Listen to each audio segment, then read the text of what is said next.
it's time to blow this scene. Get everybody in the stuff together. Okay, 3, 2, 1, let's jam.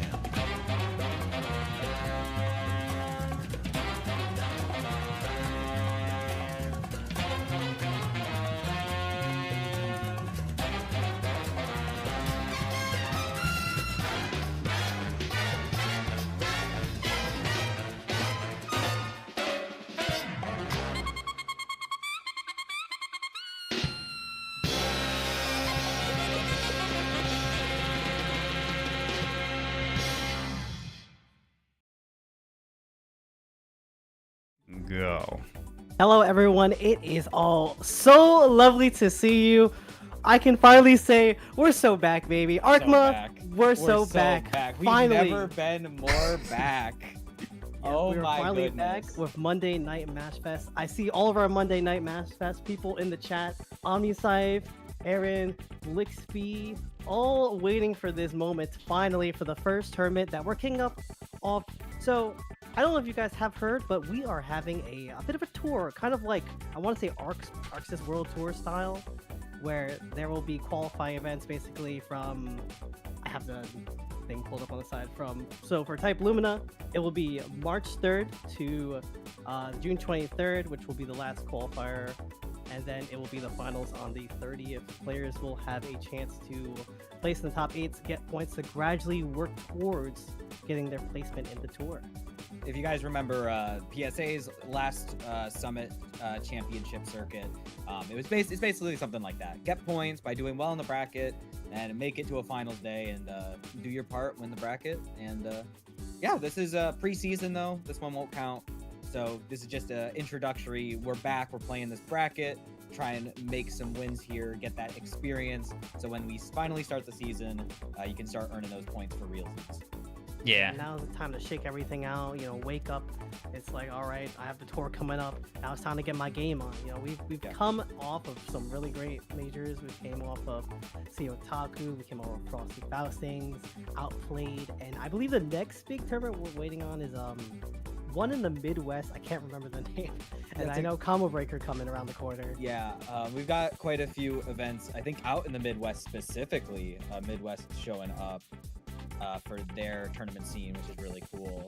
That Combo Breaker, is it Madison Mashers? They have a monthly out there, I know, that has Lumina for sure. So it's good to see more Lumina events. I know, I think it's CT GamerCon as well in the Northeast. That's right. Yeah, Kikoho hit me up and he was like, so you're coming to this? And I was like, So maybe, maybe. Please. I just gotta see what the work schedule is, but that's going on. Quite a few events. We've got CEO in June. It's like mid-June now instead of late June, which will be exciting because it's in its new venue. Lots of Lumina happening this year, and it's great to be back here with Monday Night Mashfest, since this is definitely our cornerstone for the online stuff. Especially after Frosties, we got to see a lot of people who normally kind of just enter Mashfest come out to the event, like Yuna and Shinoa, and put on some really good performances there. So it'd be good to have everyone back. We've got a lot of newer players recently that I've noticed in the bracket, or just faces I'm not as familiar with, who have been grinding kind of in this interim period since last Mashfest. So I'm excited to see some of those names do well. For this first match, we have meekiss and Blixby. So Blixby, a very common player, host of the Shark Tank brackets and exhibitions for more beginner and intermediate people. They play on the maids, which not really many people play the duo maids. And then we have meekiss, who is a Kouma player, which we're not as familiar seeing Kouma on the internet scene as we are offline, because they are all hiding from the PCL army online. But you know, is that a thing?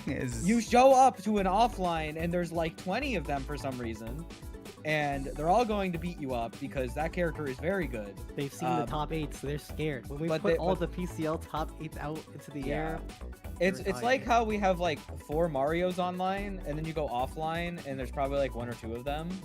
The Kouma players, they are like, they're in the bushes, they're in the trees, and then you go to a major and they all come out.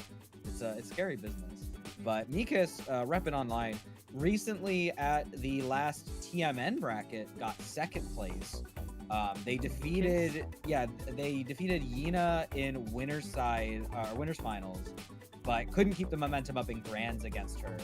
But still with a very solid performance.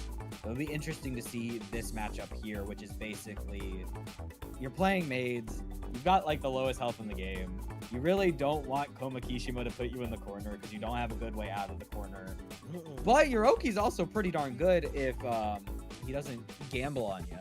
We'll have to see how Blixby does if Blixby gets into the lobby. I'm gonna start the game here. Where is I'm just he? gonna add in the PSA Discord. At PXA Blixby. While we wait for Blixby, though, I'm going to show the Matcherino. Oh my Claim God, we're so codes. back. We're back. We got Matcherinos again. Please claim codes. Oh, yeah. This is also a good time to talk about the prize. So, Ryer is helping me put up for all of our tours. We're doing tours for all of the games we run this season. We're starting the initial seed for the finals event at 1K for each pot. So for Melty, for Uni, and for Grand Blue. So if you play all 3 of those games, consider entering. The general format, which we already kind of went over, is it's just season tour. You get points. There's an LCQ and a finals event. So the top 15 point scorers automatically qualify. The winner of the LCQ gets to join the finals event, and then we just play out the 16 to get the lion's share of that $1 grand plus whatever ends up in the Matcherino. The whole rules are on the tour site. Sorry if I am kind of incoherent. I just flew in today and then decided to run this because why not? But that's the general gist of it. And with that, I'm gonna leave you guys with the commentators who are way more eloquent than I am at the moment. Certified yappers up in here. All right, we got Blixby. I need to switch off of that Shikikono ASAP. Oh, we're getting the solo Hisui? I know Blix has been working on it. No maids action. Well, we we're have a so singular maid action. So Hisui is a very funny character. We occasionally see Hisui on the online scene. I think offline we're most used to seeing like Jing or Ori play Hisui. This character is very good, and this patch got some really nice tools that she can now specify which item pod she wants to call out, which is great for zoning. She's also got some slight changes to her other buttons, but she's still outputting some good damage. We're gonna get some Aya into hard knockdown. And you are not playing the game anymore, so. Yeah, is it with the command throw? Right. Oh no, in the 6BC, just hitting it raw out there, gonna get another bit of a... Yeah, we were just talking about that earlier. Kouma is a menace that you do not want on top of you, and meekiss definitely trying to take an aggressive in that stunt against Blixby. But now, Blixby on top of the foes, covering the moon skill with the shield. So you already know what's gonna happen. Set up the cape. Gonna push you right towards that corner. No, I'm gonna opt for the left right. So that air throw sets up really well, not just for a high low, but left to right. Very good. Maybe one of the best air throws in the game for setting up so much like variance. And now we're gonna bring it to the corner. Doesn't get a chance to shield the heat. Got caught air dashing. Oh my goodness! That's really funny to see run up 3C from Hisui on Kouma. That's a very Kouma thing to do, is just say you're jumping. But very good call out.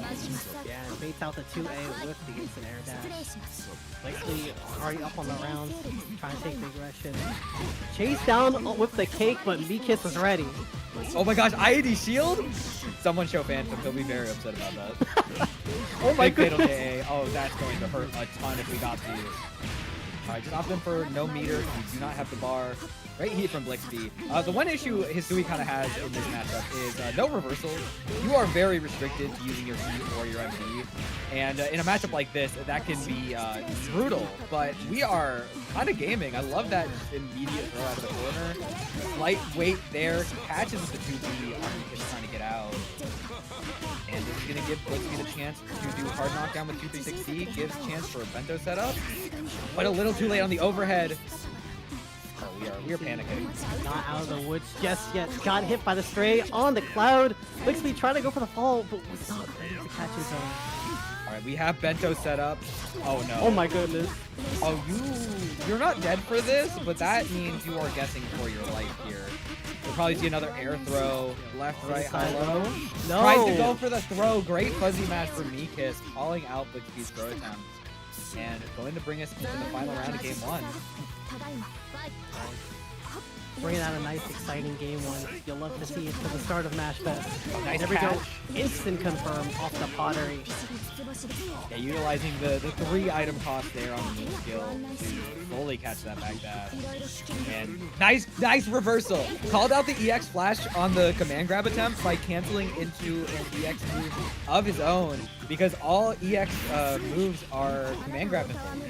So you essentially get to kind of challenge that back. Great 6 BC on the MD. This is going to be a chunk of damage. That hurts so bad. Yep, a lot of meters still sitting in the wing, and you are basically guessing on this air throw. Oh, tries to go same side, but doesn't hit a button. Mika's gonna mash out and keep going with the offense. 2-2T, keeps it safe. Great call out with the heat. Mika's trying to jump and beats another mash attempt. Thought a stagger was coming, or maybe a tick throw. Blixby gonna take game 1. Yeah, Blixby, even though Blixby doesn't get the confirms sometimes with the potteries, you're like, we're just out of that range to get that hit confirm. I do like how Blixby just throws the meter to like, alright, I'll still keep you blocking, I'll still get in close and try to find a way to mix you. Yeah, Mika's just kind of had to hold that and was like, alright, well, if I'm blocking this now, I just kind of have to play my A game on this defense. And unfortunately, it was not enough. We are holding this patiently. Not going to react to the moon skill throw. And you are back in the corner. High low mix. It's caught by the throw. This is the scary part. That is like, I think 15 frames to react. Very scary. Another throw. 2-2C this time doing the whiff setup for 4 seconds, but an immediate throw from Blixby catches. And the tables have turned. Unfortunate drop. Mika's just immediately mashing on the tech. Gonna knock Blixby down and take a round. Ready to fight our way out of the corner, ready to fight our way out to the next round. And oh my goodness, pottery snipes for the fatal counter. That's gonna hurt a lot. I like that because in the last round, Blixby started the round by doing all 3 forward. This time opting to use a different one to throw one of them upwards, and that way it kind of covered that air attack. Now you've got a very good offense running. You're doing a lot of damage. Hard knockdown. MD is to maybe catch and attempt the DP, but it's not there. A little too late on the BC, I think.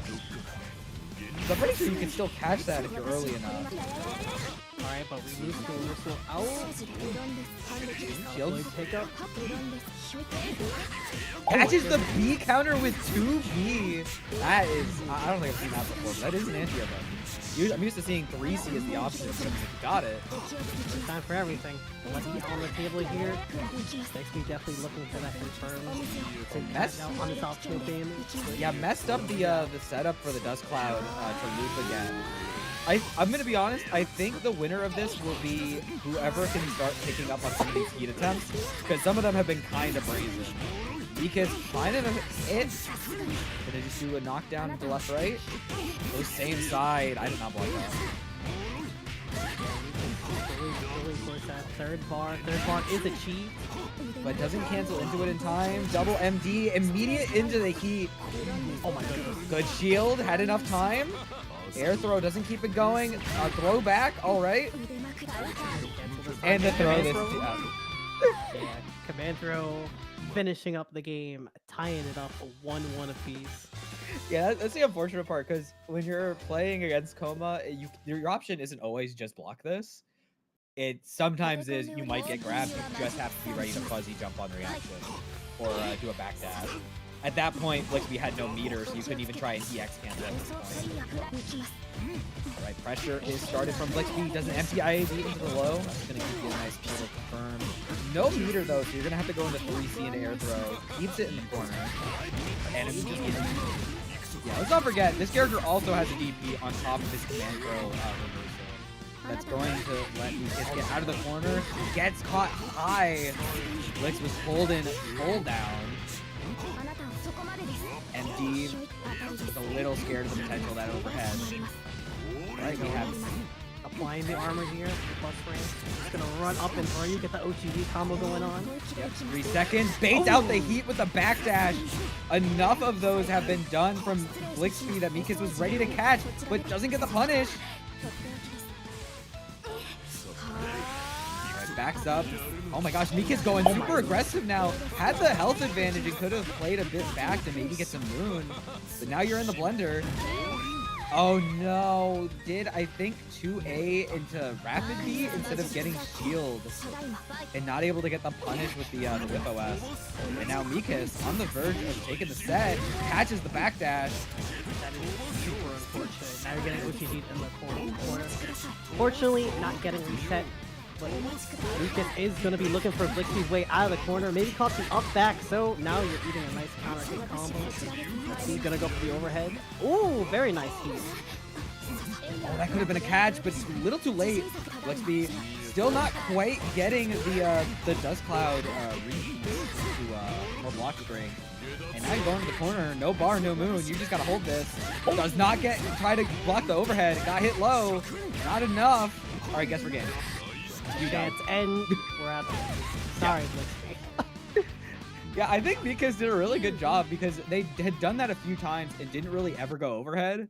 So then to layer it again and be like, okay, do I go high or do I go low? And this time going high, that's devastating.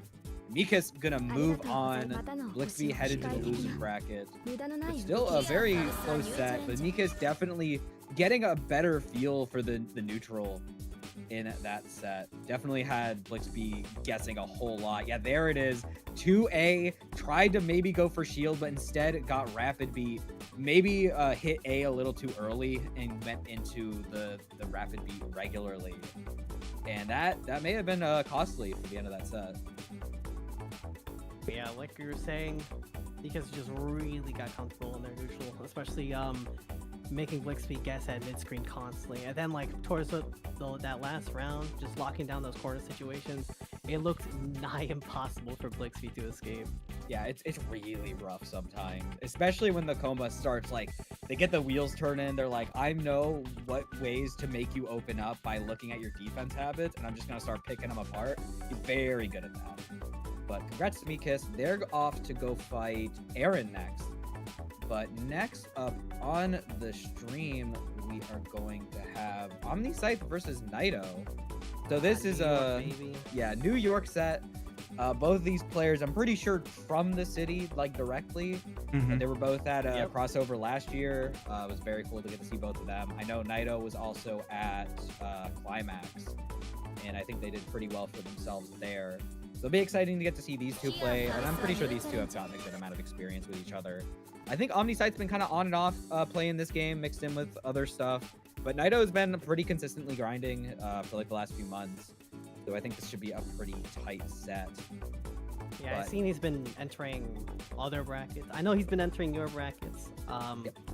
The other brackets that people have been hosting in absence of WASD for the time being. We've got a few kind of pop up all over the place here. We have like the consistent every other Friday with Jivney's bracket. And then we've had like TMN's beginner intermediate bracket. So we've got a few things kind of coming in between where if they can't enter, people have been entering. But now we are here again at WAS. And if you want to support some of these players who may have a chance to win it all, be sure to support the match arena. We still got codes. 27 codes. Okay, we're actually making some good progress early on. Yeah, I feel like it hasn't even been an hour. Yeah, I feel like sometimes I gotta harp on these to get some of these codes out, but make sure you put rest the code. It's completely free. You just gotta sign in with like a Twitch, a YouTube, it's a BattleNet. I actually have a BattleNet now. Literally everything. Line. There's so many. Yeah. So if you can, you don't even like contribute with your own personal money. It just puts 25 new cents into the pot free of charge. And any little bit helps. And if you want to donate directly with your own money, you can do that too. But we got both players in. OmniSScythe on the left with the PCL, Nighto on the right with the Akiha. And I think we are ready to start. Now, I have seen VODs of like Shijo playing this with some of the Japanese PCLs. It's a fun matchup to watch, even though that sounds kind of masochistic to say because it is powered CL. You're going to be dealing with a lot of big hitboxes, a really good burst range, especially against Akiha, who kind of has trouble getting in against owners or people putting out big hitboxes. But it's kind of like all the way you navigate around with your unit with the range. Using those big hitboxes kind of like with 2BC or even catching your opponent before they press the button with 2-3. Yeah, it's a little tricky for Akiha, but on the other hand, she does have some good tools that can really work in like the neutral state, or even when PCL tries to push her advantage. DP is very good at catching the aerial approaches, and rings can be set up to make the PCL really have to work around each of those options. Great 2BC smash. That is a button as well. Very good range to kind of call out some of those setups. 2-2C as well. I don't think you see that move nearly as much, but it is it's big. It's very big. In this matchup specifically, you are going to be seeing that move quite a lot as one of the options Aki is going to be using to escape the corner. Yeah. Oh my gosh, gets the 3BC, was maybe thinking of like a jump or an IAD was on the table. Nighto gets the catch. Oh my gosh, what movement. Yeah, and now we get a catch off the V-ring setup, so we're going to go all the way to the corner here. That's the setup that Nighto's going to be going for. Standard ender here. Yep, went for a meaty. Doing a lot of these throw rings raw, and it's working out surprisingly, or at least putting Omni in a shield situation where he's not very comfortable dealing with. Oh! That's sick. We're so back. That was super ring. That was breaking the armor, but it wasn't. We take those. Big fatal. Oh my god. Yeah, JA fatal. This is going to do a lot of damage here, and we are in moon drive, so.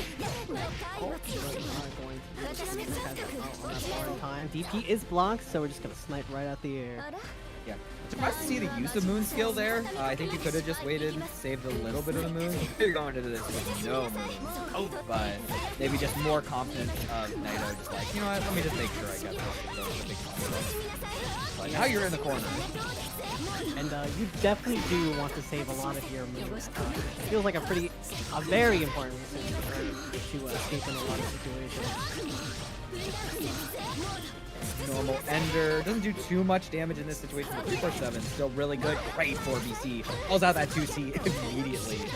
I think in this matchup, you can get the PCL a little paranoid about whether they just want to do like gunshot or if they want to do like 5C because it moves like 2-1-4, where it has like that slight little hop. And now OmniSScythe running away. I'm getting a little scared of that Akiha pressure, but great turnaround there. Said, you know what? No, here's my stop sign. Please stop. Yeah, let me just drop the guns blazing real quick. Gonna put an end to this menace here. Great 5C, JC starter. Oh no, maybe he was looking for IADJA there instead of 5A, and that kind of messed up the combo. Just looking to shield the G. Now, trapping Nighto in the corner. Coming up soon. What are we gonna do here? 2B ran up 5A. I want to say he messed up his meaty there. Maybe it was just like a little too late on the dash in. Now you're in the corner. We'll see what Nighto does for the setup here. Gonna do air throw. AB catches a mash, not confident in it, and OmniSScythe's gonna take his turn for it and the corner, but doesn't quite find the 5B. Oh, good over, yeah. Tried to use the moon drive and oh my goodness. That was very unnecessary. I'm like, you can get that? I'm like, no way. I just trust OmniSScythe to just understand how to find like half of these. Yeah, he just, you know, sometimes you gotta do it, but like sometimes like, okay. That was just really tricky for Nighto. If there's one area of weakness that Akiha has like in that immediate up front in this matchup, it's gonna be that direct above you, because she has DP to catch like up and away, and then she has like 2-2 that can catch a lot of lower movements. But because of being above you, it's like you don't have like a good rising button. And OmniSScythe took advantage of that. Alright, now keeping the corner here. Doesn't have that bar though, but I think Nighto tried to jump or something to get out of the corner. But it tried to do something, but I think probably assumed that OmniSScythe is doing 236C charge for the feint. But OmniSScythe just said, nah, I'm breaking the door down, and got hit for it. That could have been a lot more damage, but OmniSScythe's not getting a combo for it. And gets caught high shielding. Two. Ring. We're gonna go for the 2-2B setup. Alright. Now JC safe jump. Hold this. My pressure's nice. Get 2-2'd. Finishing it off with that Emoto kick, 3.5, and Nighto taking the round, trying to build that momentum back. Oh my gosh, what a match. Okay. Oh my goodness. That was a lot of spend from Nighto for that return to neutral. And OmniSScythe just wake up throw. We are not holding this. Yeah, tried to catch OmniSScythe off guard, but he may be paying dearly with it now with no meter. And very soon, on his way to the border. Oh my gosh, that's 4.5. That is a ton. Ooh, up to jump. Right out. Oh my gosh. Oh, we're moving around each other. Right, there's the feint this time. A little too far away for the 5C to connect, but that does put him just out of range of 2BC. OmniSScythe finding a confirm off 2A. And we're going to fall back into JC and not going to connect. A little too long of an extended combo. And this gives Nighto a chance at life here. Ability to eat if he wants to. He's not going to do it. Keep moving. Get the shield. Not enough time to get the air unblockable. Great low shield. Nighto slowly chipping away at OmniSScythe's moon, bringing them to about even. Unfortunately, gets caught mashing. OmniSScythe getting the pickup and now on set point. But the resources are pretty even. Does give Nighto an opportunity to potentially get a lot off an initial opening like that 4BC. Yeah, 4BC, we are in here all the way to the corner. So, let's see. We're just gonna spend the ring here to the bar. No. It's gonna DP right on out. Yep, try to find a throw by kind of slowly strutting in, but OmniSScythe is ready to get out of there.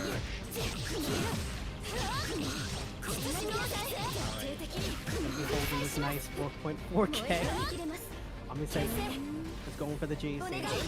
Trying to watch for that reaction from Nighto. 2BC though, gonna give you a stray. Oh my gosh, and waiting till Nighto landed on the ground to go for that BC, he was able to take a chance on him being unavailable to pull back. And now you're guessing. Oh no, we're not. Oh no. He's gonna run into the ring. Okay. Don't worry, Omni, it happened. But this does give Nighto a huge opportunity. Gaining back that health, has the opportunity to use that. What if we get the hit per meter? Too far away, but 4BC, hold on a second! In the delay as well to find the 2C after the fact, recognize the awkwardness of the first hit, and manages to pick it up. Very well done. 4BC is honestly the GOAT move. When in doubt, always 4BC with Akiha. 重火器ですが、何か怖いもの知らずなのね。オープンユアマジック。休ませない。畳みかけます。休ませない。行きます。はい。巻きつけ。 And here we go.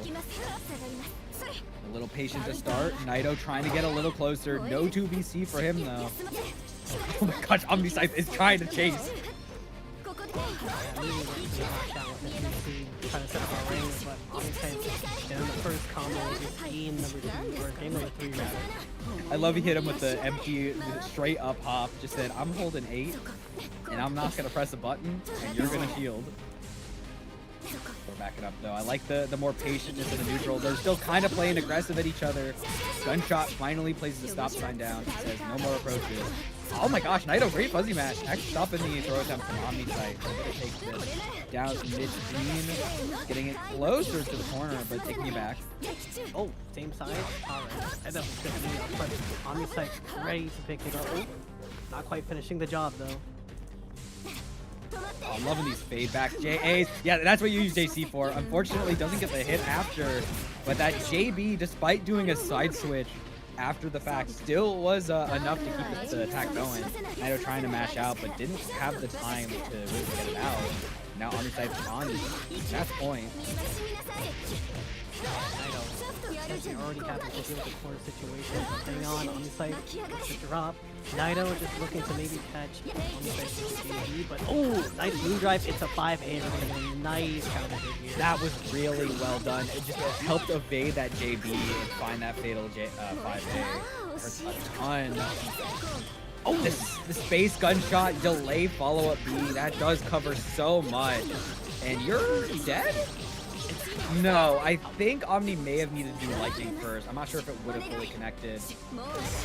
But so close. Great heat from Nighto. OmniSScythe didn't get high enough to avoid the heat. And doesn't find the air unblockable setup there with JD.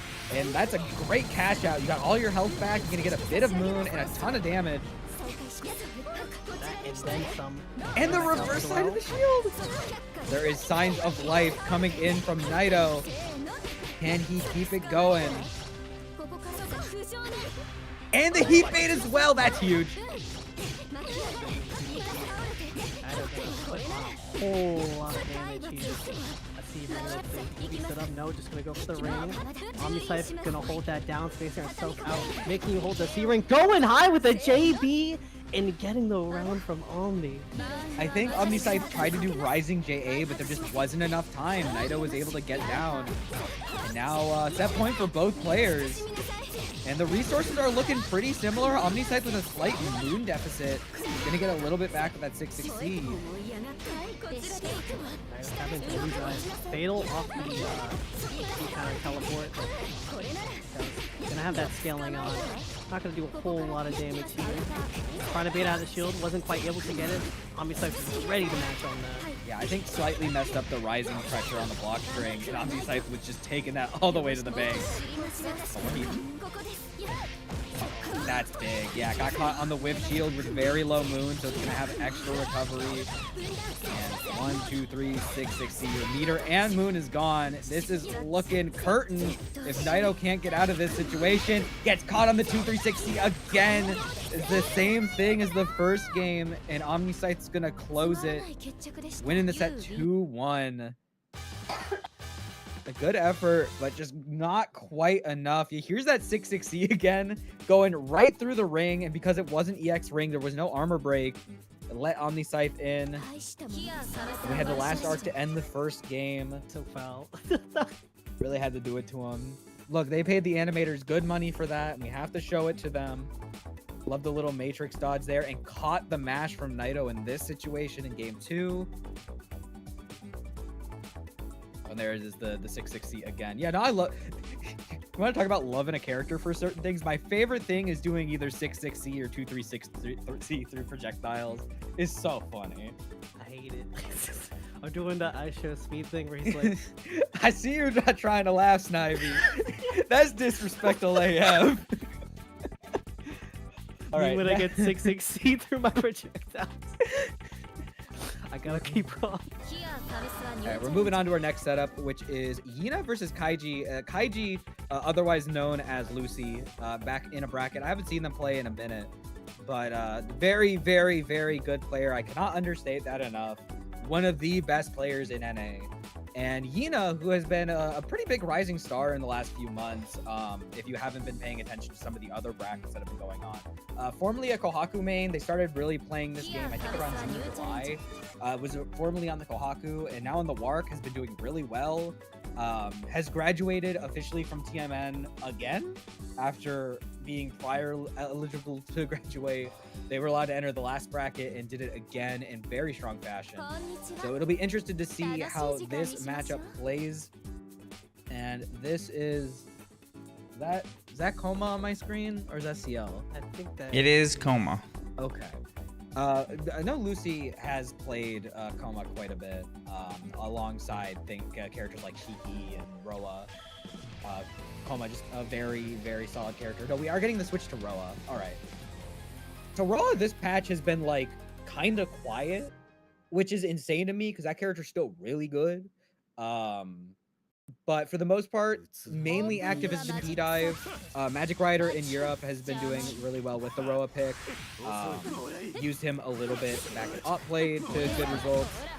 We'll have to see if this Roa champion can handle the Warc champion, who a lot of people have pegged as the best character at the moment, and is a very strong character in general. Yina starting off by taking it to the corner. looking for that way on out. No counter hit with the 5A. Kaiji just staying down back in the corner. Get unblockable, my friend. Alright, able to get out of the corner, get a 2-3-6 C. Oh, caught the was trying to match out, but was doing 2A, which does not catch that ID. And Lucy gonna get it to the corner.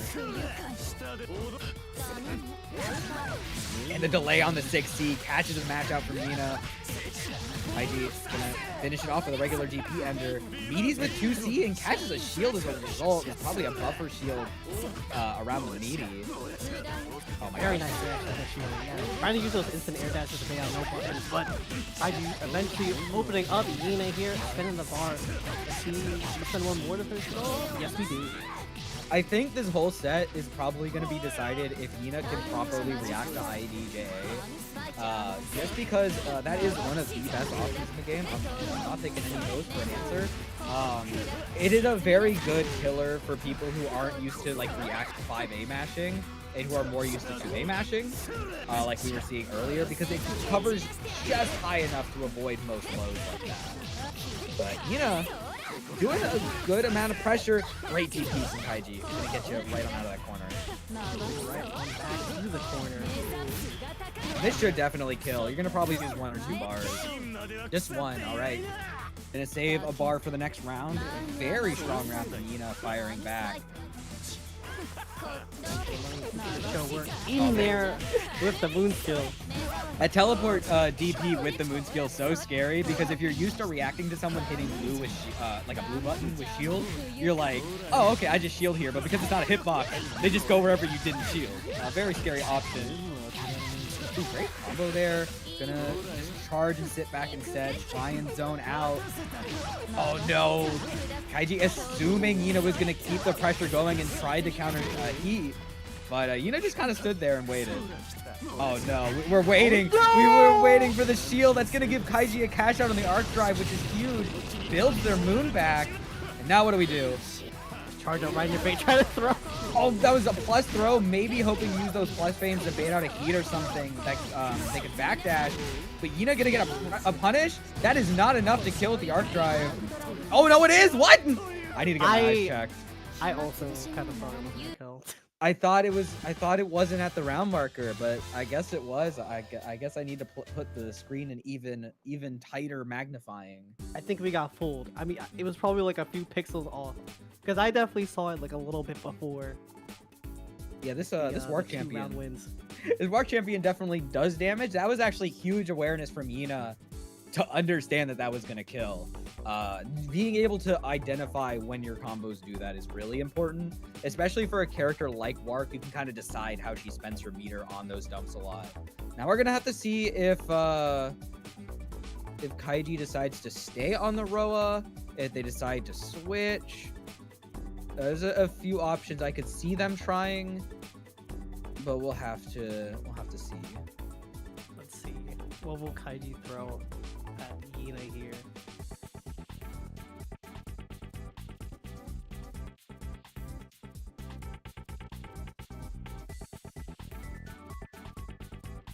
Also, you were saying, people saying Warc top 1. What happened to the Akiha top 1 debate? Did that just fall off? I think it kind of did. I think people have been looking at Warc more and being like, okay, but this character like outputs damage like crazy. I think, again, we're at a point where some characters are just really, really good and they're gonna get the conversation. I think with Warc has the table right now because she did win our most recent North American major at Frosty's with Kikoho kind of going crazy with the Warc, but he's always been on that Warc. He's just kind of optimize it to a point where it's very scary. And again, this is Melty Blood type Lumina. We have been having top 1 discussions for like years, and it always feels like a rotating circle. But it definitely has a spot there for sure. All right, we're locking back in on the Roa. No character switch.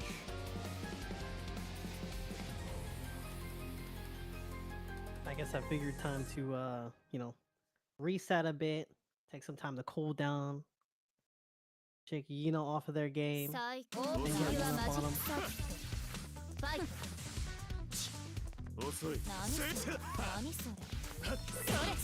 Oh my gosh, falling KB. No continuation. I think it's a little too far. Nice catch. Yep, there's that secondary laser covering the land. And we're gonna just finish this with air throw. No need. We don't have the meter. An immediate low. Yina not ready. I think tried to fuzzy match. Send the ball to the lightning. Oh yeah. Yeah, didn't block the third overhead. Unfortunate. Go next. Gonna be another air throw ender. And catches the shield. Very, very clinical. But now you're out of the corner. You have round start to maybe reset. This time coming in with the teleport moon skill, catching Kaiji with a high shield. And that's gonna be a hard knockdown with 214C. Did steal the corner, but not ready to react. Had the 5A out, ready to do the OS, just didn't find the shield. Whiff on the laser, unfortunate. Pressure. Yina using this opportunity to get right in front of Kaiji, activating with the moon drive, trying to avoid whatever situation Kaiji may throw at him. Jumped over the 4BC, but not able to get down in time to catch. That's okay though, we just throw more range. The dash in 2A was baiting a heat, committed fully even after the hit. We're gonna leave Yuna in the corner and the stagger on the lightning attempts. Gonna open Yuna up. And gets caught on the heat attempt, got really anxious. Awkward heat as well because the health weren't gonna get too much. Oh, but we're 4BCing out, and that's gonna lead into an immediate arc drive. Not enough to kill, but you are not quite in throw range. Great immediate fuzzy match. Oh my god. There's no respect for even the possibility of a meaty there. That did not come. All right, I guess. You're done. Nah, it's just how it be sometimes. It really do. It really do with Kouma. All right, Kaiji on the deck with a game, and that's going to bring us to game 3.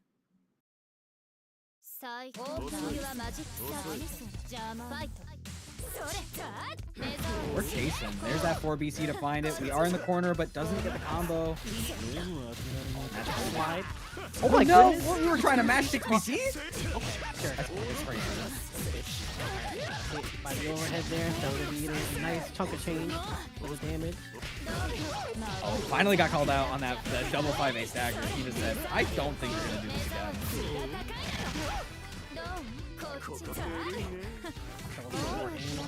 Fine throw. Teleports again, a little too far away to find 2B. Nice. BC able to get there in time to fall down with that JC. You're gonna get a full combo for this. DP ender for the left right. Goes the other side. You're not ready to block, and that should be more than enough to kill. Yeah, we got the 2 bars here. And don't even need them. And set point for Kaiji. Yeah, we already know Yina's looking for that aggressive chase down from the start. And Yina has found it, but wasn't able to take it the whole mile. Finds the hit, gonna moon drive, get that 6BC. This is a very damaging combo. Getting a lot of meter if we had the space for it. But that's okay. We're gonna dump that out at 4.6. A little bit more on the air confirm. And baits out the throw with the IAD in. And this will definitely be enough to kill if we had the combo. Alright. Kaiji getting out of there. Yeah, that reset would have cost you if that was what the intent was. But so far we're getting the blocks. This time going for the overhead. Just respected that Kaiji was just gonna hold the low shield. Finds the overhead, gonna save the meter as well. And both players looking very nice on the resource front. At the falling JB. Half charge J5B gets blocked. Oh my gosh, 5A not catching the Zio car out of there. Very nice daggers here. I keep it safe. Yina just waiting for that opportunity to get right out of the corner. Hold on to those resources. Hold that throw. Oh, actually finds the match, but not comfortable with it. Finds the overhead this time. And to cash out 214C. What is the Oki gonna do? Around the corner in the meaty. Double MD like that. Oh, tries to use the J2C to maneuver. Unfortunately, Kaiji gonna react to that with the slide. and that is gonna hurt. Now you're guessing for game. What are we doing here? Gets opened up, trying to fuzzy match, and that's the set. Kaiji gonna move on 2-1, and is going to be playing Yunxmi in winner's quarter. Yeah, so that was just some very solid play from Kaiji. Very back and forth between them and Yina. Was kind of trying to play around some of Yina's habits that they were identifying. Some worked early, some didn't quite work near the end, but was able to play pretty comfortably. And when it came to guess on some of those left-rights, Yina just wasn't quite able to react properly to them. And that's why they're left-rights. They're hard to see sometimes, and you just gotta hope that you're ready for it. I did like Yina's different flavor of artwork, just being like a lot more aggressive, especially with the moon scale teleports, and just trying to constantly like chase down their opponent. And a lot of the time, Yina did find a lot of success with the moon scale teleports. Yeah, very, very well done though. I think we'll definitely see Yina again later in this bracket if they can keep it going. This is gonna put them down at. So they're gonna be playing Giraffe next in losers round 2. I think they're going to be playing JCOM next, so I think James may not be playing. I think I saw them in the DQ portion. Yeah.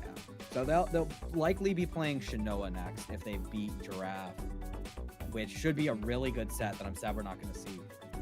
But those are two very heavy hitters. We're going to be moving on to our next set, which means more Red Arcueid, which is going to be Kikoho versus Yosoro. Yosoro I haven't seen in a minute, but I did see them ping earlier today. Very fun Arcueid to watch. Very, very rare solo Arcueid that we kind of have in online brackets. Just a character you don't see as often anymore, but still a really good character. But if you would like to see something else, you can go check out the Match Arena. Make sure we get those coupon codes going. I think that says 23. I'd have to go take a look. Yep. Yes, it does say 23. Yeah, so we should make sure that we get that down to 0. I think we can do it probably. I think by the time we get down to losers top 8, so let's try and get those done. Make sure you commit. It would be very cool. But here we go. So we got Kikoho on the left, we got Yosoro on the right. And we'll have to see how this goes. Oh, we're immediately going in. Kikoho said, I heard you said that they're playing aggressive on Warc. Watch this. I'll show you aggressive. Already taking the party right to Yosoro. Immediate spending to EX. Right. Oh my goodness.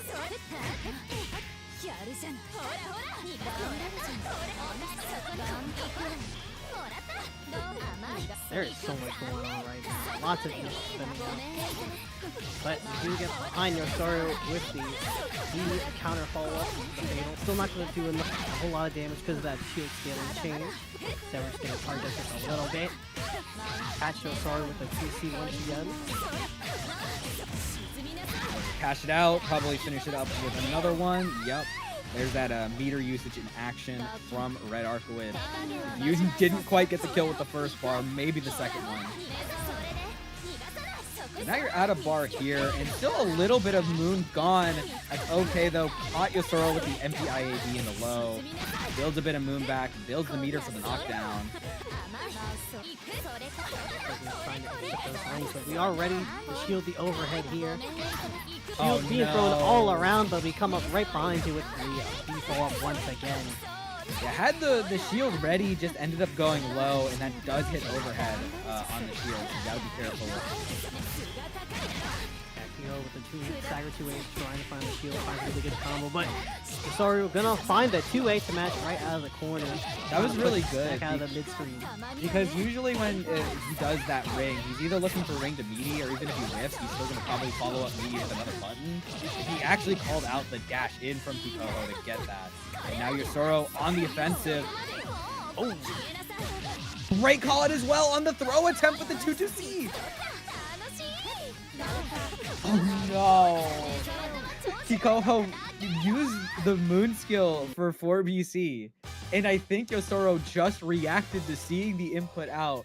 But Kikoho messed something up because he didn't jump. So he just landed.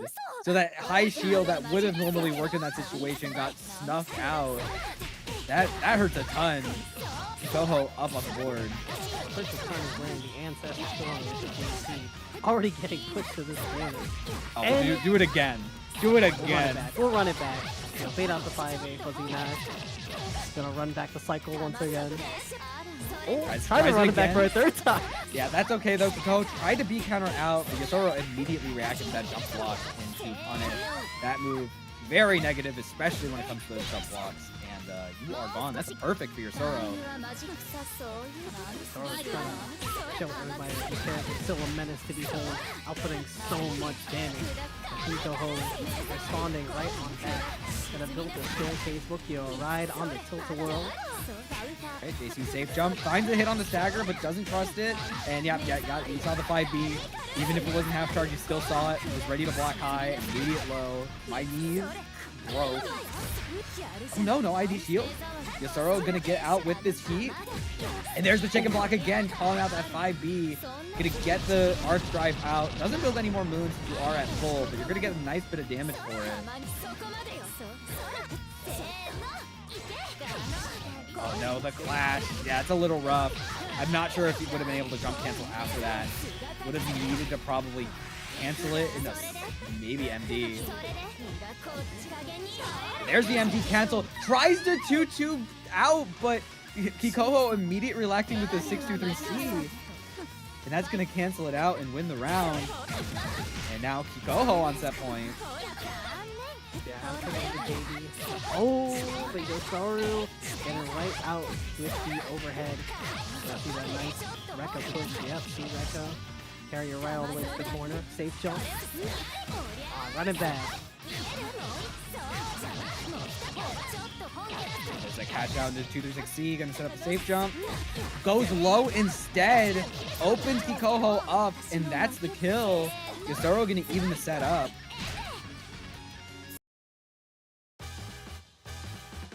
Very well done. That's a scary part. Arcueid is a character. She kind of just gets on top of you sometimes and puts you into those mixed situations. Very similar to other characters. The main thing is just having the confidence to go in with things like that. But if you're Kikoho, you just need the confidence to throw out a 5D charge and find that overhead midstream. Sometimes it just works. Oh my gosh, that was a very tricky situation. Both characters trying to get the other end of each other, but Kikoho ended up throwing himself a little too far forward. It's found on the hit. Now Yasoro with the advantage. You get the confirm off the wall. Oh my gosh, he found that too. That's crazy. 2.3. That hurts. Confirm from the overhead. Gonna spend. A little charge here. Try to beat out a shield or a heat from Yasoro. Oh no, Yasoro tried to wait it longer, maybe hoping to get more, but dropped shield just as the 5A came out, was not able to block it in time. Now Kikoho once again on set point, but Yasoro gonna start off this next round by sending Kikoho to the corner. AC meaties through the MD, gonna force Kikoho to heat as well. What a trade! Now completely out of resources, so it's a really bad situation to be in, but still having the jump here. Like, Trying to find JV or something, but Yasoro will not let Kikoho press a button. I love Yasoro's aggression there, was just really trying to find that JA and was not letting Kikoho get away, and it's gonna be rewarded for it. Gonna find the kill, and this is it. Final game, final round.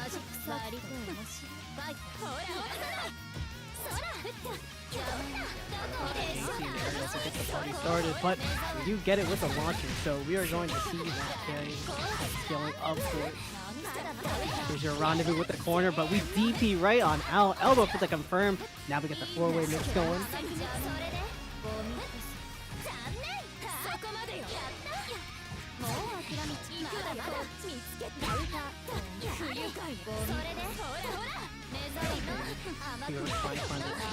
But we do get the reset on the stand tech.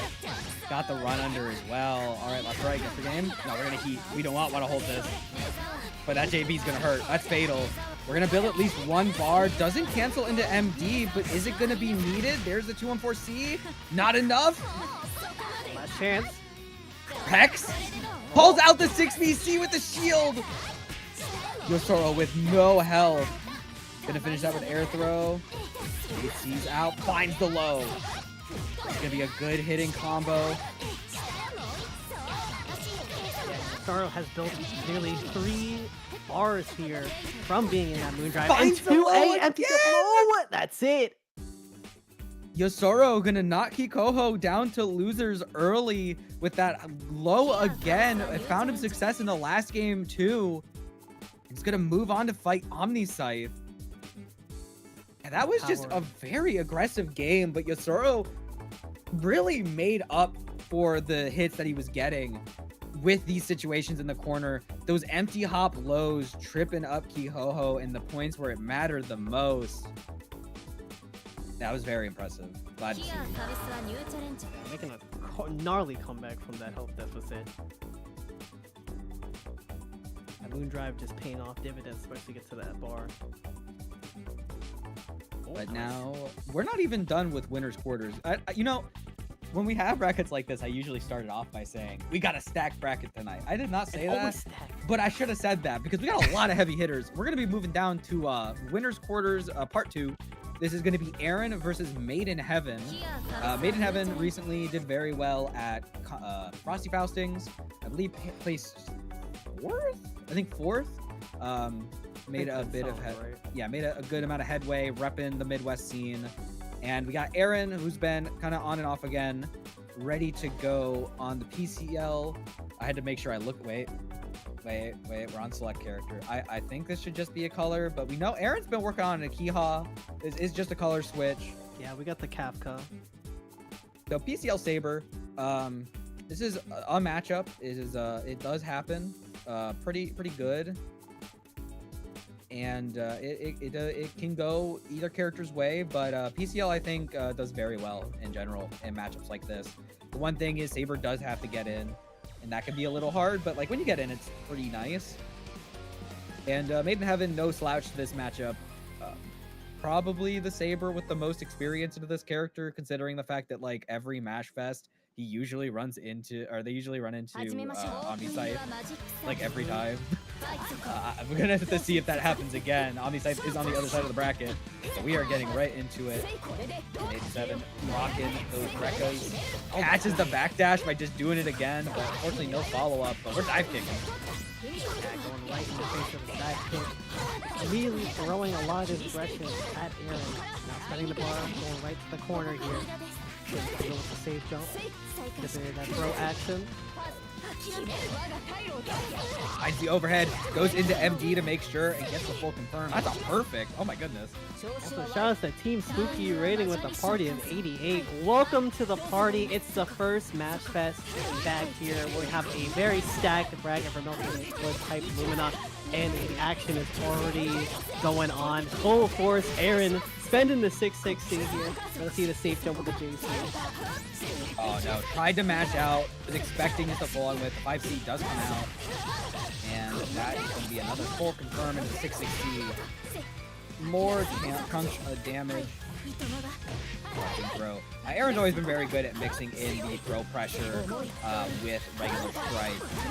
Pussy just in range, caught MadeInHeaven trying to get out. And that's a perfect for perfect. Going into round 3, we'll have to see how this goes. Well, Erin tried to bite in to get the punish there, but that move got some pretty good recovery. Still had to have Erin second guessing when exactly to start going in. Now we got pressure. We got a lot of meter to work with too, so we can get straight up and going. But we're gonna find the punish on the dive kick. Very solid amount of damage, 2.9.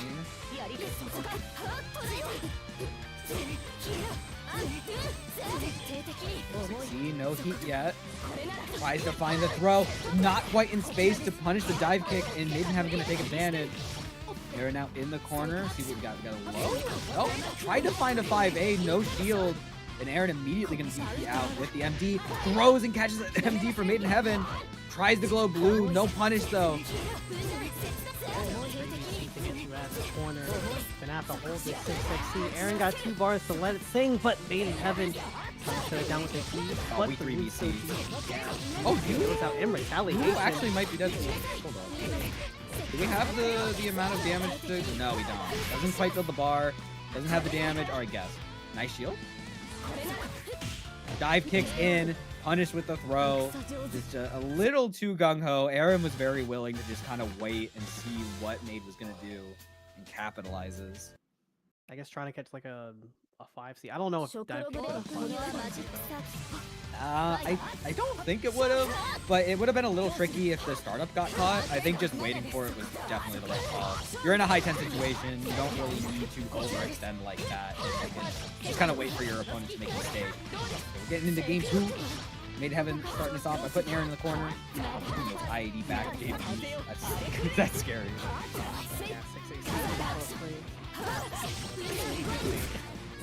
That's okay, we're out of there. We gunshot. We shoot. Going for air throw into DP. Another DP sets up a left-right situation. Up to back up. Oh no! Erin jump shielded to try and get the DP, but was a little too high to get caught by it. But still gonna take their turn back. Love the 2-3-6C just to say, you know what? I'm out of here. I don't need to deal with this. Gets caught by the moon skill low. Very good chase. Caught Erin standing.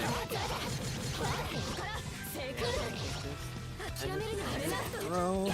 Oh my goodness. MadeInHeaven actually got behind. I think when Erin did that DP, they walked forward slightly first. And because of that, it made the DP just slightly out of range. That is so tough. Yeah, Made got to take this to the bank. You got very low meter. You got no moon. But Erin at least doesn't have the moon. You might be able to keep them in the corner for a bit. Unfortunately, Erin finds the heat. Gonna get a good cash out 6-6C immediately into that 2-3-6C. Gonna get so much moon back. But now at a meter, MadeInHeaven can at least take advantage. You could cut the resources. Oh no, the overhead. And a fatal JA, alright. Get the air throw. We're backing up. We're getting a little scrambly. That kind of stuff to run out. The gun. I can find it. Erin just taking a second to charge. Get a little bit more meter back. Gets caught standing again.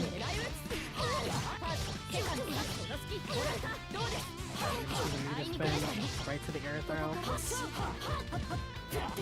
Good pressure. Great blocks from Erin. Gonna MD, catch the 5C. Now the side ab switch. 6-6C for the plus range. Try and find that shield or match out from MadeInHeaven. And you already know the strike throw is coming in the mix. Another. You'll run it back. 6-6 again. MadeInHeaven trying to jump out, maybe expecting an attempted 2C or gunshot, but instead the 5C comes out and covers it. That point for Erin. We're jumping. Oh my goodness. MadeInHeaven trying to keep up, trying to chase with those JAs, but just a little too out of position. Erin gonna find a good clean hit. Not able to find the 2-3-6B. Now Made starting the pressure. Backing up, back to me. Away. Erin's just trying to find that hit against the 6-6C. Release that neutral. Or maybe stay in Ushi's direction. But it's going to be MadeInHeaven finding the opening hit from the 2A. Oh, we're heating now. Maybe an empty something, but Erin heating. Keeps his standard. Back up. Catches on the other side. That's very tricky. Not an air unblockable, but catching the landing instead. Made now in a pretty good position. You still have your moon. Finds a poke low, but doesn't get the full pickup. Gonna OTG instead. Wow, the positioning there from Erin just around MadeInHeaven's air options. I'm gonna catch it out with a DP super. Left, right. We got the block on the mix. We're gonna just heat it out. 5B attempt there, maybe to catch back dash. Not want to do with that. 6-6-E. Don't usually see a Rekka ender like that. But now, MadeInHeaven in the corner, fighting for their life. How do we get out of this? No meter, gonna have the MD. Oh, we're backing up, and that's just enough to punish the moon skill in time. Erin moving on 2-0. Gonna be fighting Kaiji in winners semis. very back and forth games, but just some very clutch final moments there from Erin, able to find some good opportunities. And I think a big winner of that match was Erin's movement. There was a lot of times in that corner with such condensed space that there was very little room for error with MadeInHeaven trying to cover in the air with JA or coming down. That if there was a lesser PCL, they were not getting out of that. Very well done from them. Yeah, it's always pretty tricky to navigate those corner spaces, and Erin is definitely no stranger to that. Especially like in the last instance, I think we see in the last clip, maybe, perhaps, no. But it was in that last round there where Erin just utilized all the resources they had to beat out those options For sure. from MadeInHeaven to just get the final hit with the JC. Did Erin used to play Smash? Yes. That explains it. Yeah. That sounds like Every Smash player I know that then goes and plays like 2D fighting games just is incredible at movement. Imp, did you ever read the Monday morning Melty Smash to Melty Pipeline newsletter? yeah. No, I did not read that one. Okay, I'm gonna see if I can find it. I have it. I already have it. Right. So back in the summer, Kikoho was doing a little fun writing project where he was talking about different Melty Blood stuff. I will post it in PC text. I remember And- the newsletters. And we had a discussion like a while ago, and this was a discussion I had with some people at last year's Frosties, and it was like, man, there's like a general Smash to FGC pipeline, but for Lumina specifically, there's a good amount of Smash to Melty people, especially in positions of power, I guess. So like Kikoho, melee player. Myself, I played all the Smash games, including like interesting. 64. The 64 is my baby. I love that game. Isn't that like technically one of your main games at the moment too? Yeah, I Or mean that's like on the back burner. yeah. So right now, most of the Smash stuff is on the back burner, but 64 was one of the games I like most frequently participated in and TO'd in. But yeah, there's a good amount of people in this community that come from Smash. Huh. And I don't know if either of these two do, so I don't really have a transition. But we're going into our first winner. Omni, semi-set. I don't think does. Omni has been like an OG. Yeah, he's I remember old head, from as the Blaze kids Blue. say. Yeah. But we got Yusoro and OmniSScythe. So Yusoro, riding high off the upset over Kikoho, gonna now be fighting OmniSScythe on the PCL. We'll have to see if this true ancestor champion can beat this coward champion. And OmniSScythe off to a great start. And it's funny how OmniSScythe is wearing like two art colors and Arcus and all. We got the blonde here, we got the white drift, and OmniSScythe already pinged down Yusoro in the corner. Tried to jump out, but landed the JC. Ooh, tried to claw their way at OmniSScythe, and OmniSScythe again shutting down the attempt to get out of the corner. And back you go, 6-6 seed. Land with the throw, strike throw in action. Gets caught by the JB safe jump. Was maybe expecting a way to mash out, or maybe messed up a 2-2-E. Start out that fatal JA. OmniSScythe getting a little too close to comfort there at the start.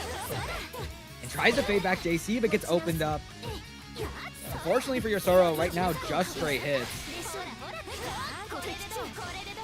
Oh, we're gaming.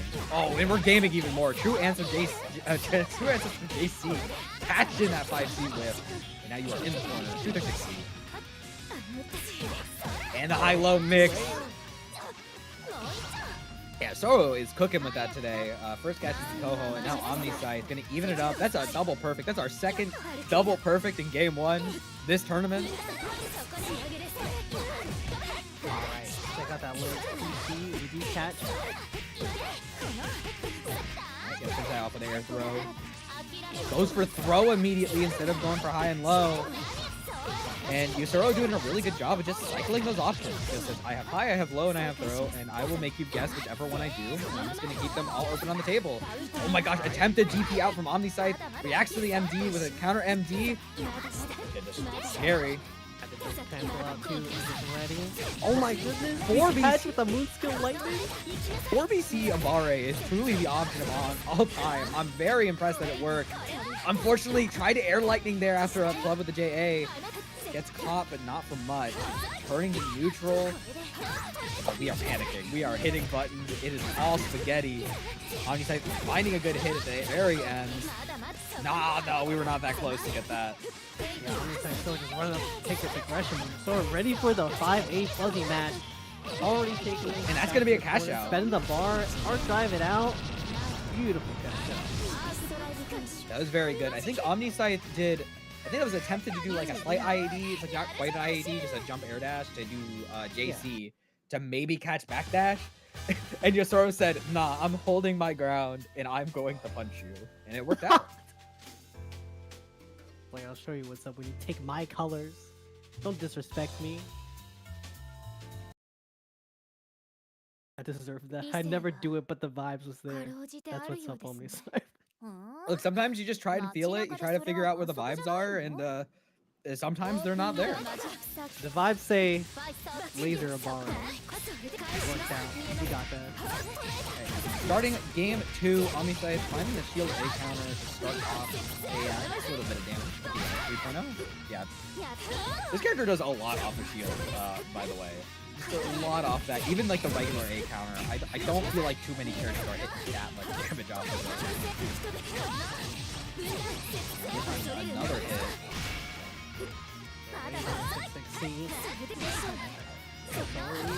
Hey, OmniSScythe just shutting it down with the DC follow-up. Not really getting a word in edgewise. OmniSScythe starting to clean up some of these combos. It's a 3.6. The PC scaling not as much. Yeah, we were mashing on that JB safe jump. Maybe expected it to be fake and to be like a low attempt after, but we are explodiated. Because that time it was for real. We're not going with that fake stuff. Yeah. Unfortunately, OmniSScythe getting opened up on a whiff. So finding a 4 BC hit gets a nice 3.9.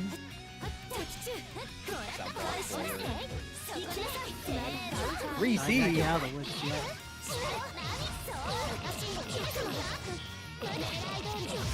Another knockdown into the corner. Goes for a throw this time. It's gonna be close. I don't think this is gonna be. Oh no, that is. But we're not gonna catch it out. They're gonna just do a 2-3-6-C, keep it safe. Tries to find the low. OmniSScythe was ready to block, but got called out on a stagger. Tried to mash out 2A and got punished. Soro on set point. Possibly winner's final side. If they can just lock in, but gunshot to start us off. OmniSScythe trying to keep themselves alive on the winner's side. 6-6-C gonna connect. I just want to point out again, back-to-back perfect for the second game. Insane behavior. This is the true heroine fight. They cannot stop being perfect. And there you go, to the corner.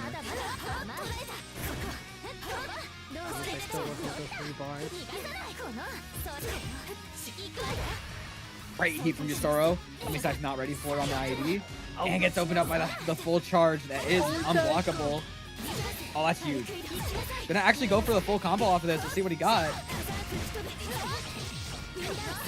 That did a chunk. What is that? 4.6? 4.7? 0.7. Ooh. Use your MD for it, though. We managed to get Yosoro's out. Oh, we are. Oh my goodness. The finesse. That was needle in a haystack. Needle in a haystack. Oh my goodness.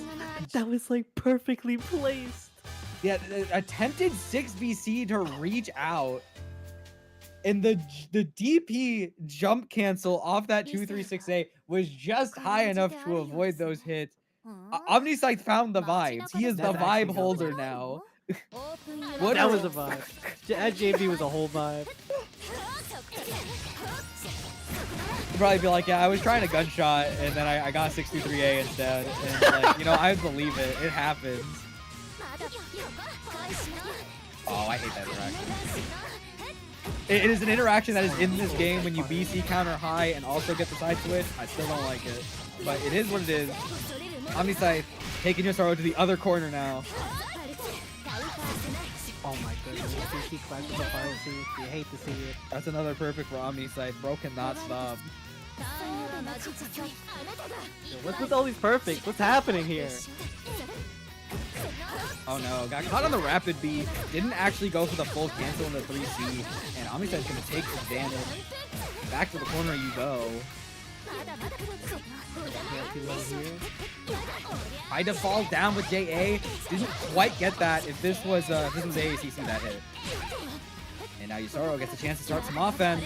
Goes low. Great block from OmniSScythe and finds the DP. Oh no. It's gonna be OTG.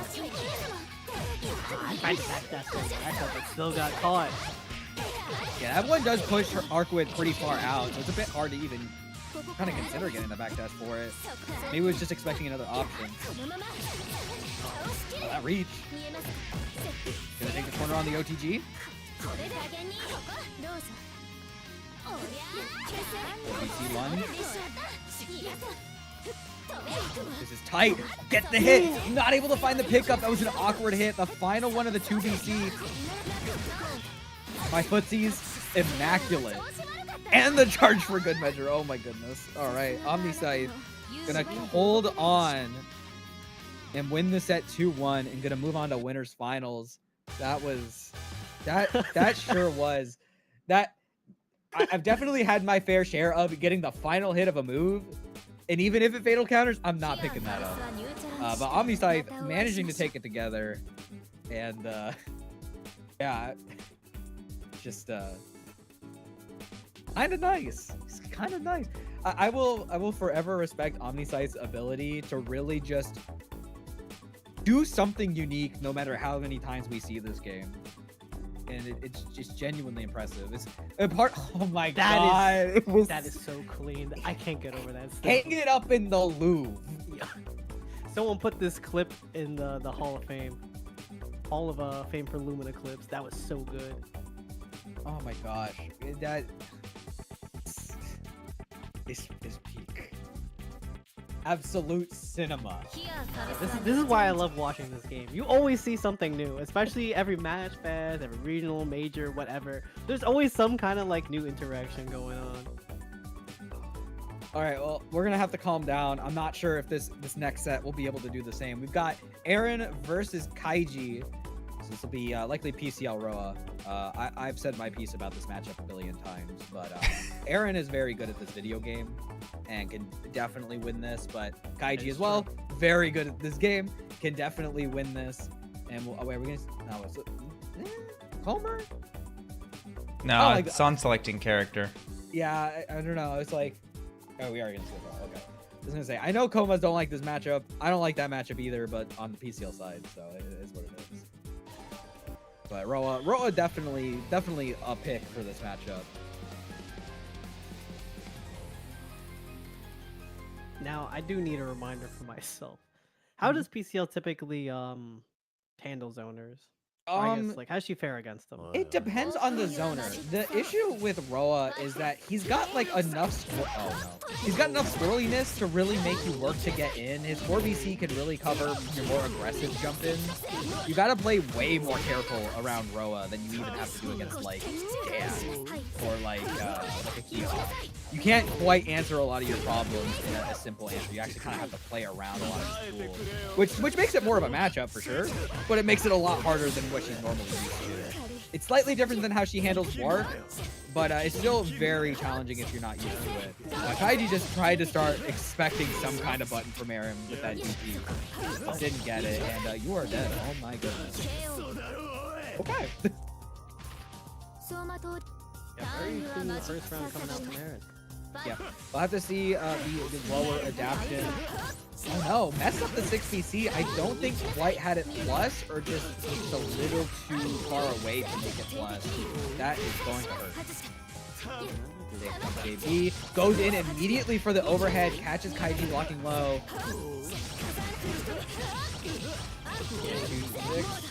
Another chunk of that damage. Another safe jump, JB. We are striking. We're throwing laser into the mix too. I think one thing to note is, oh, you're dead. I was gonna say, one thing to note is that Erin is actually playing way closer on this offense. I think recognizing if I try to rebeat, Roa has some really good buttons to challenge her at rebeat range when she's doing her typical pressure of like 5C and 236A. Because if they're doing something like 5C 2A, you can call it out with like laser, or you can call it out with slide, and that becomes way more of a threat. But in that case, Erin was like, I'll just keep alternating and I'll just keep coming in and challenging you with normals. If I come in with 5A and I react to you mashing or something, I'll beat you. Or in this case, if you try to DT at me, I will MD. Goodbye. Back to the corner with you. Another chunk of your life gone. Another overhead fine. This catch, you don't even need the catch out. That's just gonna be death there. This is a set point very quickly. Oh my goodness. And another very dangerous 60C. Doesn't quite catch Erin, and now they're going to get a very good combo. That's alright. The 3.8? 3.9? Got the land, but didn't quite have the time to block it. Nice side switch. Able to get that run out. Alright, let's see. Oh, gonna get out with the electric slide there. This time another 6PC, but this time Erin was a little more committal. Was able to find the hit, and now you get the corner. MD and meter being used at the same time, however. This is just a little bit of chip. That was nice. That was really nice. Not gonna build the bar, but gonna do that DP ender we saw in the last set they played with Yina, where they kind of just meaty you and hope that you don't try and press something else. Backing up. Backing up. And there's that half charge into low. It did be like that. It hurts, but it be like that. 6-6-E, and now we are kind of guessing safe jump here. Good block so far. Doesn't bite on the low. Lasers. Lasers this time. Was maybe trying to see if the heat was going to come out. Offense still. 25 seconds left on the clock. But there goes all the meter. Just moon left on the table for Erin. Went for the C part of it instead and fully committed. There's the MD. 9 seconds left on the clock. There's the laser again. And there's the laser. Probably dash in heat. Yeah, that's just about right. Arc drive doesn't catch, and that's gonna be it. Yep. There was definitely a lot of situations there where I think Kaiji could have gambled or could have heated. It's just kind of awkward. That's the hard part. You kind of have to know the spots against PCL, and if you're not confident in it, she's kind of won half the battle already. And in that situation there, I think Kaiji just mostly gambled on that arc drive ending up just hitting. I think there was definitely a few more options that could have worked in that spot.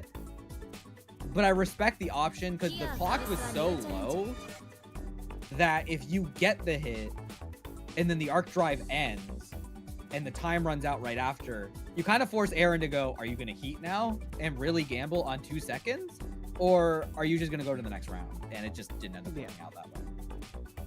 But good stuff from Erin. We're going to get that OmniSScythe Erin winners final set that we're very used to seeing. And we're going to be moving down to losers round 5, aka losers 8s, between, it's going to be Kikoho versus Shinoa, which very interesting seeing Kikoho down there. Had to play Fushi on the way in 1-2-0, and Shinoa beating Yina 2-0.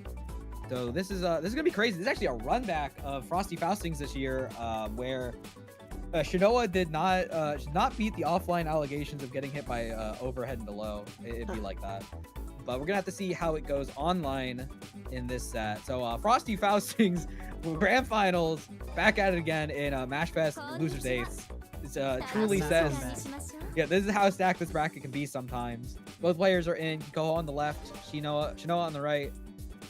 Here we've gone so long without a Uma Musume reference. Thank you, Shinoa, for the measure of McQueen. That's the GOAT there. I gotta root for Shinoa now.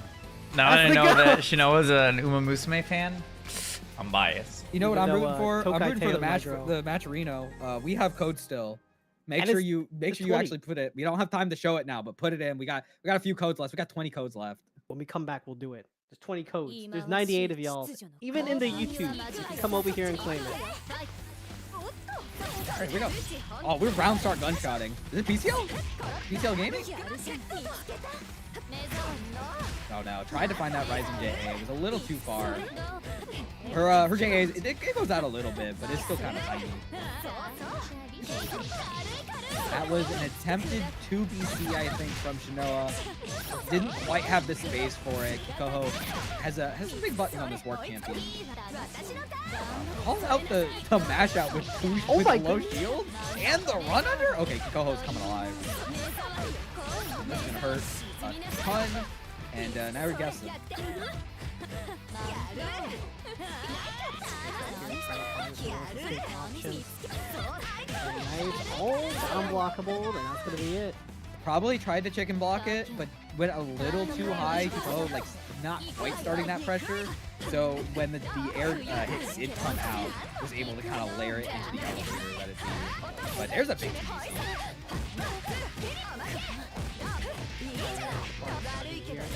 Gotta go for the knockdown and the orb here. That mind game.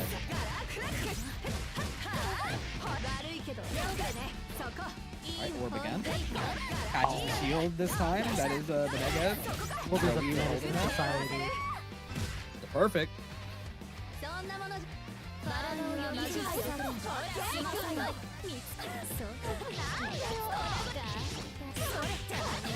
Kikoho taking control. Have we left this right corner? No, we have not. We've mostly spent the first 2 rounds there. But it looks like Shinoa is going to take us to the other left corner here. So, you know, we'll see some new sights here. Especially with the here. And the orb. B counter finds home. Gonna get Kikoho out of the way. Tries to find that landing 5C. Manages the 5A in time to beat that 2BC.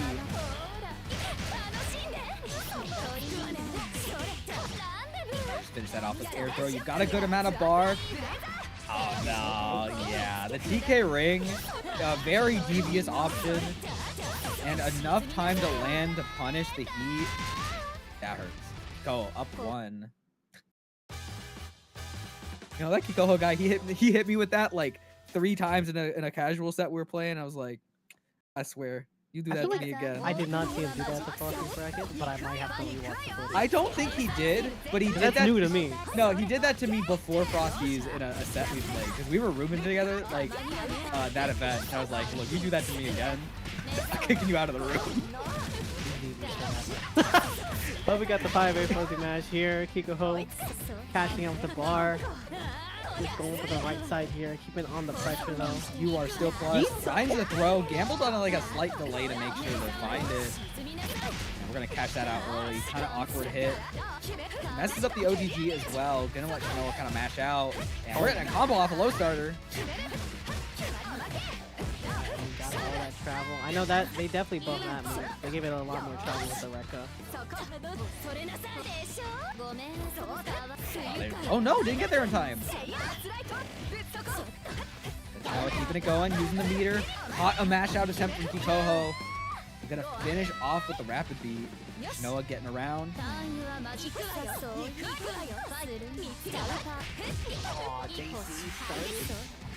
We drop it. Get out of here. Throwing you to the corner. Ooh, no cancel. Kikoho just letting her rock. And it heat out.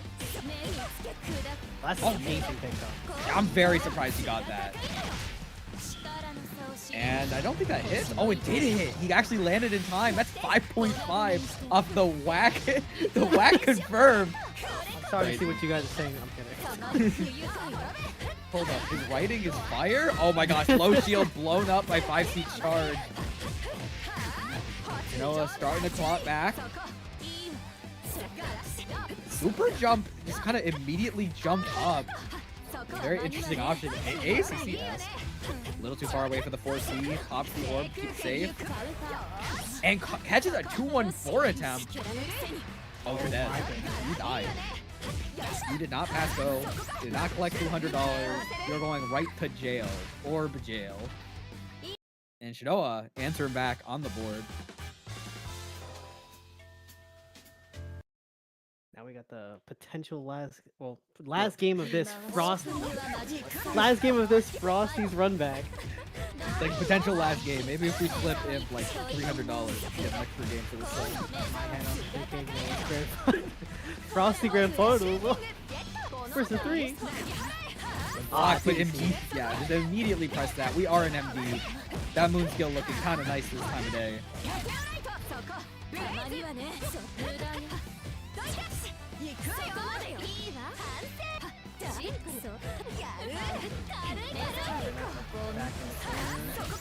Wow, but we have to snipe with the lasers. Yeah, that JC coming in. Unfortunately, not able to pick up the full confirm. But great rising JA. Gonna get the cancel into the 260. And the beat gets the clash ring on that 60C. Very impressive. Right, Shinoa is starting to take control. Now on set point. See, it's time for Kikoho to face the music. Shinoa, oh my goodness, very great pickup. Already having Kikoho pinned down in the corner. Punish on the low shield. Caught a mash out attempt. Shinoa did like a slight dash in and was ready to block. I think catching on to the fact that Kikoho really just wants to mash out in these situations and is very willing to wait for him. Throw, or I guess okay, you're dead. Yeah, you're dead. We didn't have to see the rest of that play out. And Measure McQueen. Oh, the horse moves on. Horse react. Live horse reaction. That horse has been chasing me everywhere, I swear. It's like, I play Melty Blood, everybody talking about the horse. I boot up Left 4 Dead mods, I see the funny horses on like every gun. Like, what so are when we you doing? tap in onto the funny horses? I don't know. I tried to watch the Whenever anime it drops in again, global. and I'm still on the first season. I just... The first not there season, I feel like it's controversial if I say the first season is like mid. I feel like people would agree though. They're like it's okay. And then season 2 and season 3, it's like it's cream of the crop. Oh, I'm just waiting for the liberation, the rebellion of the horse girls. It's happening. I mean, like on the West Coast over there, they had the Uma Musume bracket game, or Oh, I Uma remember Musume that. Dash, or I forget what the game is called. I remember seeing that from what was the event? Way to Fates. Way to Face, yeah. I remember hearing about that, and I was like, the game's chasing everybody. But we're going to be moving on to our second Loser's 8th set, which is Yunxmi and MadeInHeaven. So Yun also did go to Frosty's, did pretty well. For the bracket being as stacked as it was, and Top Cut being literally like you make it out of pools, you're in top 8, still did rather well. Still kind of looking to show off here today, I think on the Dan. I know they did a Twitter poll that they were like, what character should I play? Because they've been on a little bit of an experimentation with some other characters like Aoko, but still playing the Ushi and still playing the Dan. But the Dan's very solid. The Ushi's very solid. Actually, we might be seeing the Ushi. I did just check on the poll, and the Ushi is did win with a 33.3%. All right, Yep. we are gonna see it. And this color is, shoot, what is her name? I think it starts with a C, but the first word that came into mind I didn't want to say. Fate. It's a Fate Go character. Gamer Dance Head. 人の目につかなければいいのです。合戦でなければのびのびと。 Nitro Chris. Open your magic Okay, set. thank you. I appreciate it. You got like a shoot overhead sometimes. Look, I don't a play fun Fate Go. Sometimes it's just it gets into my feed and I'm like, I don't know what this is, but okay. But here we go. We actually got the Fate matchup. We got MadeInHeaven on the Saber as well. With DP, but no punish. I don't even. What do you mean that way? Was that really the low profile from Saber? Just coming in clutch enough to avoid DP super and forcing Yun into the corner? That's crazy. Oh. I think that was a boost to Raz coming out from Yun, but MadeInHeaven aren't sniping out. That's a dive kick too.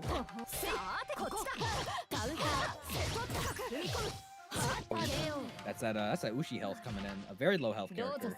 It hurts. Abby's like bottom 3 in the game, or bottom 2. Yeah, I think it's a round mate. It's definitely not a lot. This is a blast cannon and blast cannon. But Yun firing back now in this round 2. Taking the corner.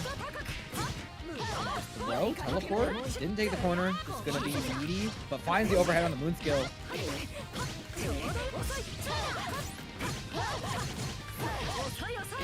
And the cash down this time gonna be mid-screen. Goes the other side, tries to high to low shield. But that does crush it and did not wait. Was expecting Yun to do the jump cancel. So you can jump cancel out of that super a little early and add a little more mix. But this time Yun just said, no, I'll let it fully play out. It ends with launcher and Made's getting caught by it.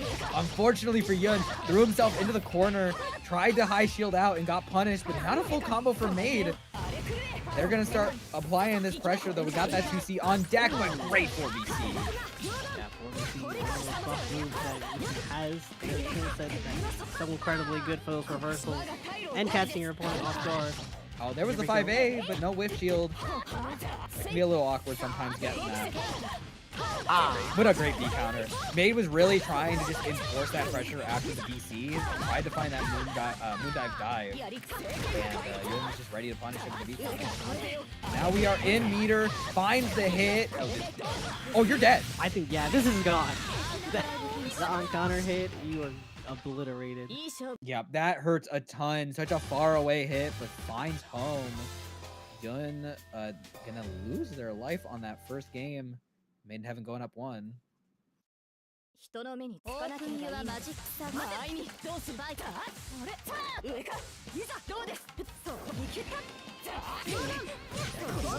trying to find a 63, but you trying to confirm here. Like finishing off the combo would pick it up with the 3BC.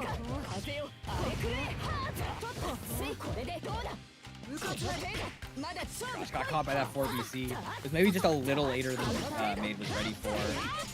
That's 236A. That move is devious.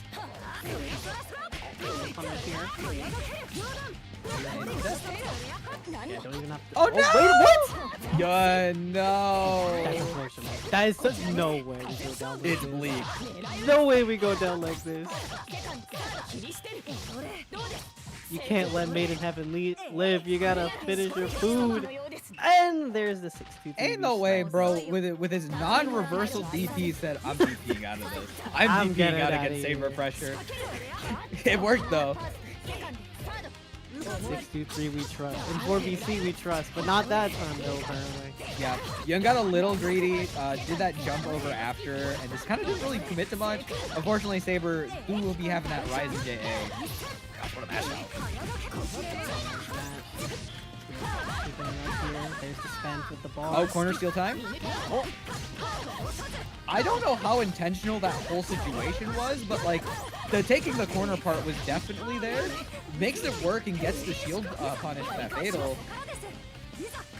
That was very funky. Made just was caught staring and was like, I don't have to deal with this. But unfortunately, did tap shield.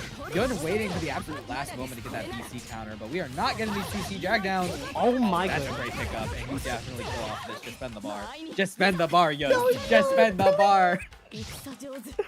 That's okay. We're 4BCing. We're Fushi grittying out here like it's 2023. You got me stressing. It was all on purpose. It was all on purpose, trust. It's all part of the plan. Are we going for the Fushi reset? Bleak. You know, Yun, when Yun and Fushi were both just solely on the Uchi, it's like Fushi is the very aggressive one, very unorthodox, kind of like MadeInHeaven in a sense, or not MadeInHeaven, like OmniSScythe. And then Yun was kind of more like Erin, very disciplined, had like some of the more optimal stuff, was very ready to kind of just like play more strong. But now that they've been playing more Dan, it's looking like we're getting a little more funky with some of this play, and I kind of like it. Great hit. Waits for the side switch. Get the drag down this time. Finish it off with just an air throw. And the chase back? That was sick. Gonna finish it off here. We finish our... I cursed you on that time. I feel like that was on me. Welcome to Commentators Kirk, the match. But Yun managed to find the 2C anyways. Gonna take the round. Unfortunately, round start that IAD. Gonna go just above the low attempt. Now you're down. We're heating out. We are not holding this pressure. That's okay. You're gonna hold it anyways. See, this time finding the drag down 2C before Made could react, and the cash out just in time to build the moon. That was a very good confirm from Yun. Now you have the moon advantage, even if you have no meter. And the patience to wait. Finds the 5A on the empty shield. There's the throw, catches the MD.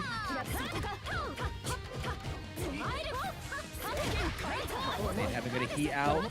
That's like it's opened by the overhead JA. Yun gonna take the set 2-1. Yun just said, I'm gonna try and take my turn back with this DP. I have the MD on deck to keep it safe, and made use of it, found the second overhead, and it all works out. Yun gonna move on and is gonna be waiting to fight Yosoro next.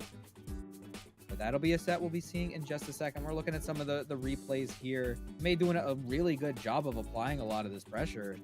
But in that one time, he had a little bit of hesitation and was maybe looking to backdash. Yun just jumped out with that DP. And some unfortunate drops in some of these high tense situations. Yeah, and that trade, the 2C in the air, tying with the 3BC attempt. In any other situation, I think Saber wins that because they get hit, but they're still on the ground and they're not like knocked down. So they get to kind of keep going off a fatal counter like that. But because there was no health left, you just kind of lost the round. Very unfortunate. But Now, I do want to say before we move on to our next set, we do have the match arena to throw at you guys. We did a pretty good job claiming the clothes in the middle, but now we're coming down to the end of the stream. There are 18 out of 50 left. I know there are at least 100 of you guys watching with a collective of the Twitch stream and the YouTube stream. So you can go on over to the match arena, claim your code with pretty much any account that's in existence, like Google, your Fortnite account, your Twitter, your X, I should say, your Line, and the Twitter stream, your Battle.net. Don't want to forget the Twitter stream. That's right. Love the Twitter stream. We got the Twitter stream. Shout out to the Twitter stream. If we get down to 0 coupon codes by loser semifinals, I will put the Sakia Fumo that I have on the stream. My terrible plush upstairs. It's bleak. I'm being set up. I mean, I do have plushes in my office. I have like this cat, and I got Winnie the Pooh. I have a whole bunch. I actually have a cat next to me too. We could be cat bros. Like the real cat? No, I have a plush cat. I mean, I don't know. The cat's probably outside the room. He be doing things. But we got Shinoa and we got Kaiji next. We are gonna see the rower once again versus the Alper. So this is the rivalry of Potential Woman versus Fundy's Man. And by that I mean these are both very, very good characters in that top echelon. And people are like, Ro is better, Aoko is better. This should be a very good fight nonetheless. Both these players are very strong. Oh my goodness. You did Rising Lightning round start. You're crazy. Alright, sure. Oh my goodness. Kaiji is being extremely aggressive right now. He's spending resources all across the board, but there's the mash out from Shinoa. Gonna put Kaiji in their place, drop down the orb, and now it's time for the fun to begin. Oh my goodness. Oh my god. Oh my god. Catch on the backdash as well with the Hyro. That was great. Now, Shinoa is a very aggressive player. I think you watch enough Shinoa sets, people are kind of understanding about that. And you have two options. You can really try and slow down their game, or you can try and match the aggression. And you just have to figure which playstyle you have. And Kaiji playing the latter, playing as aggressive as possible. And even with the current game plan here, playing the evasion very actively. But now that it is kind of slowing down, Shinoa is finding some success. EX Lightning just covers space. Gain some of that move back.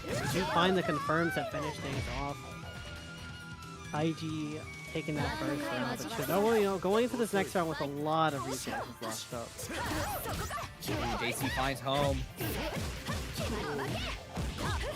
We got the combo to take it to the corner, and it just finishes off with an air throw. No attempt to use the R. And baits out the throw with the air dash. Another one of them linear air dashes where you're like, wait, is that dash? A little too far away for the 4C to hit. Kaiji just holding firm on the defense, waiting for the orb. And now finally for letting go a block. And this is not gonna kill. Messes up with the orb, but that's okay, we found 4C. The kicks.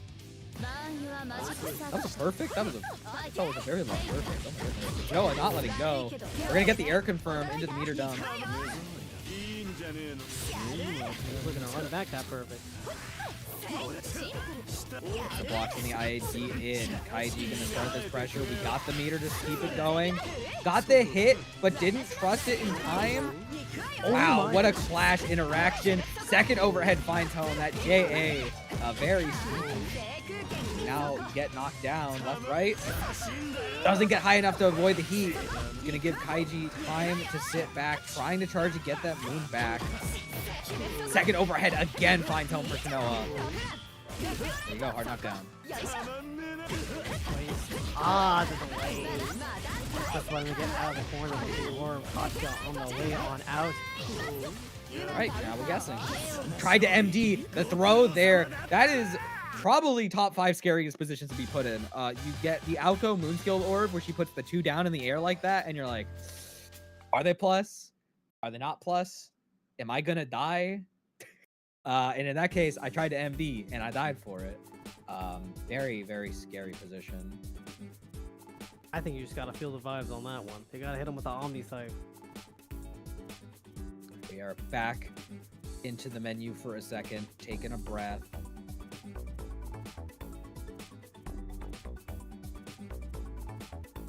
I'm also going to use this moment to let people know Melty Blood type Lumina is currently on sale for 60% off on Steam.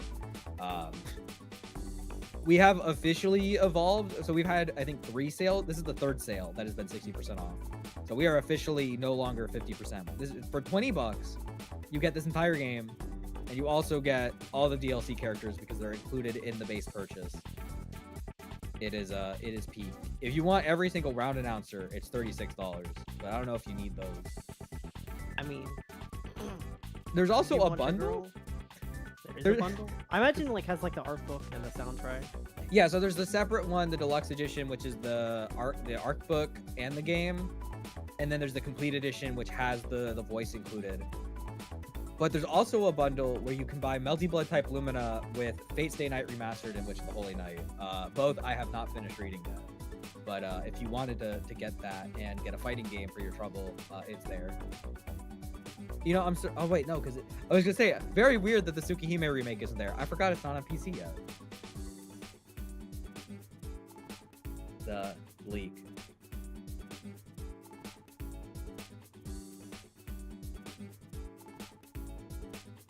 So, Yeah, I'm thinking of that character switch, maybe switching off some momentum, perhaps. The usual. All right, No. we are getting a quick connection test. It looks like. Yeah. Getting a quick one. So I'm just gonna remind everyone. Coming to PC this year. Yeah, just gonna remind everybody the match Reno again while we wait. Whales helping 17. them. 17 codes. We can do it. I believe. I think isn't the Tsukihime visual novel on sale right now on Steam? No, it's not on Steam yet. So No, but there is one that's on Steam currently. That's on sale, I think. I think it's maybe it might be Mahojo. Yeah, it's Witch of the Holy Night. That's and, what it is. Fate- Yeah, Witch of the Holy Night. That's the one. And Fate Stay Night. So if you wanted to get the bundle, I think the bundle itself also has a sale going. Oh, let's go. So Fate Stay Night Remastered, which came out like a few months ago, is currently 25% off. Witch of the Holy Night is 35% off. It has been out for a minute. Yeah. And then Melty Blood type Lumina is 60% off, and you can buy all 3 of those in a bundle, which I cannot see because I currently own all of them. It is for $43.63. Not bad. The whole Unless- bundle? Actually, wait a minute. No, sorry. $62.98. I think because I Okay. have Melty own, so I saw the 43. Okay, So I think it should be $62.98, not including tax, of course. okay, that's not bad. But yeah, if you want 2 books and a fighting game, there you go. I love reading. Honestly- I love reading awesome visual novels. I have gotten more off of Witch of the Holy Night that when I haven't even finished reading it, just by getting a bunch of screen caps of Aoko faces. That's all I need. They're all perfect. I imagine there's a lot of good screen caps in You those play books. the first chapter. It's like I'd have to count. I think I have like 4 or 5 screen caps where I was like, this is a good face. No, this is a good face. This is a good face.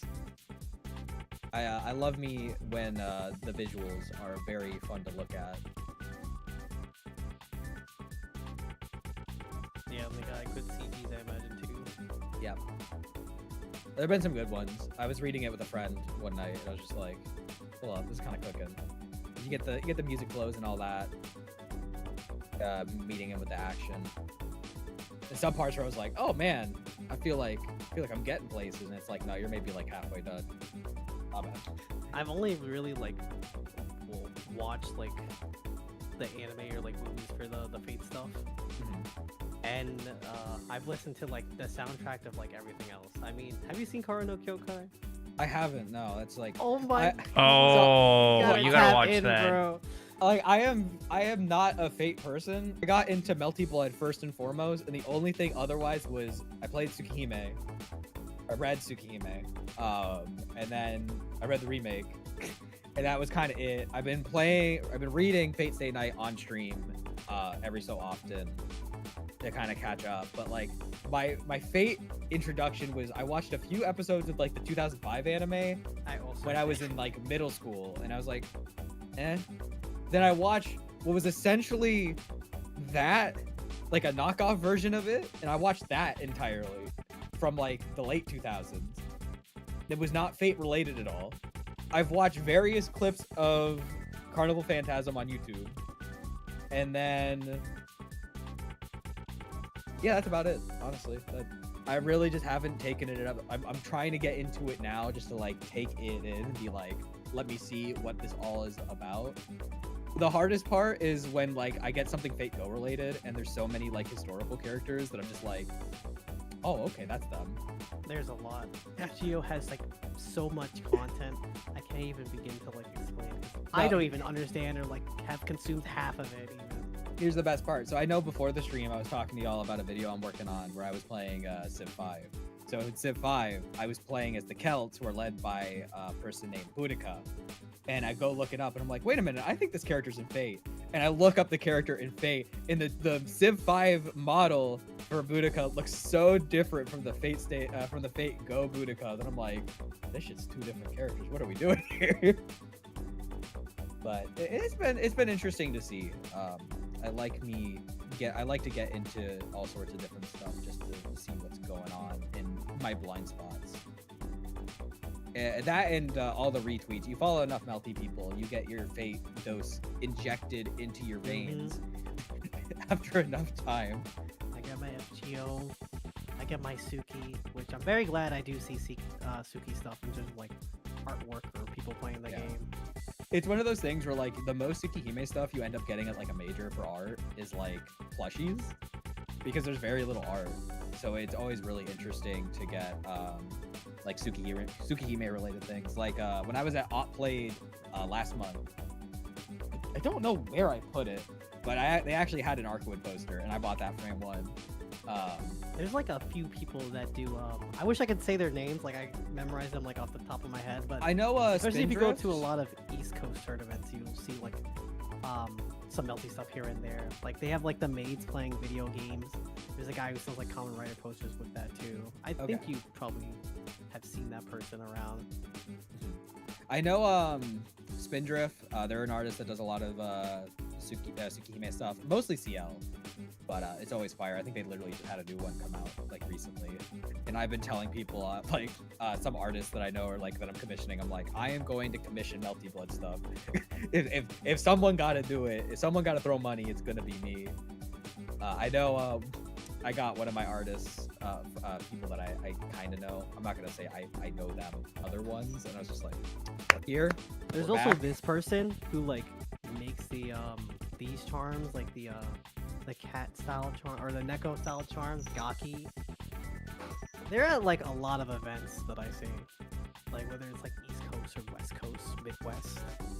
They even have like shirts and stuff, like the fans.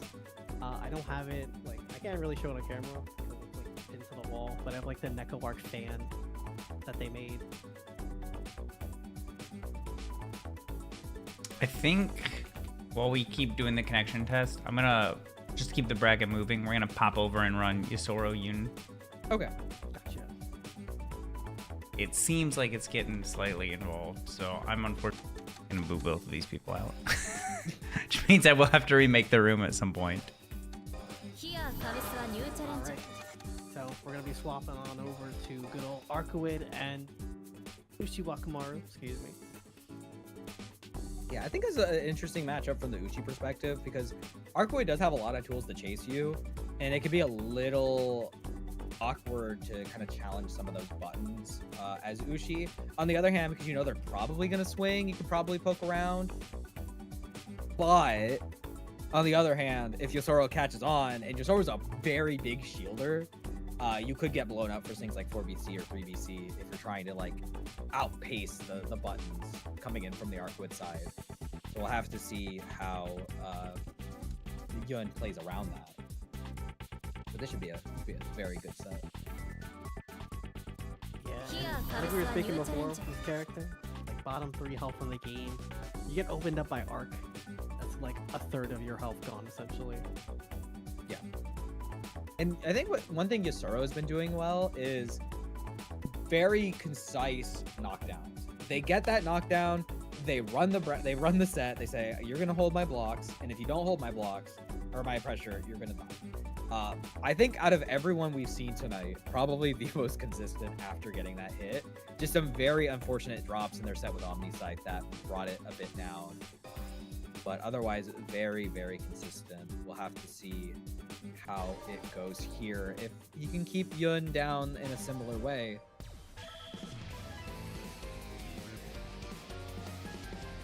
Got Yun on the left, Yosoro on the right.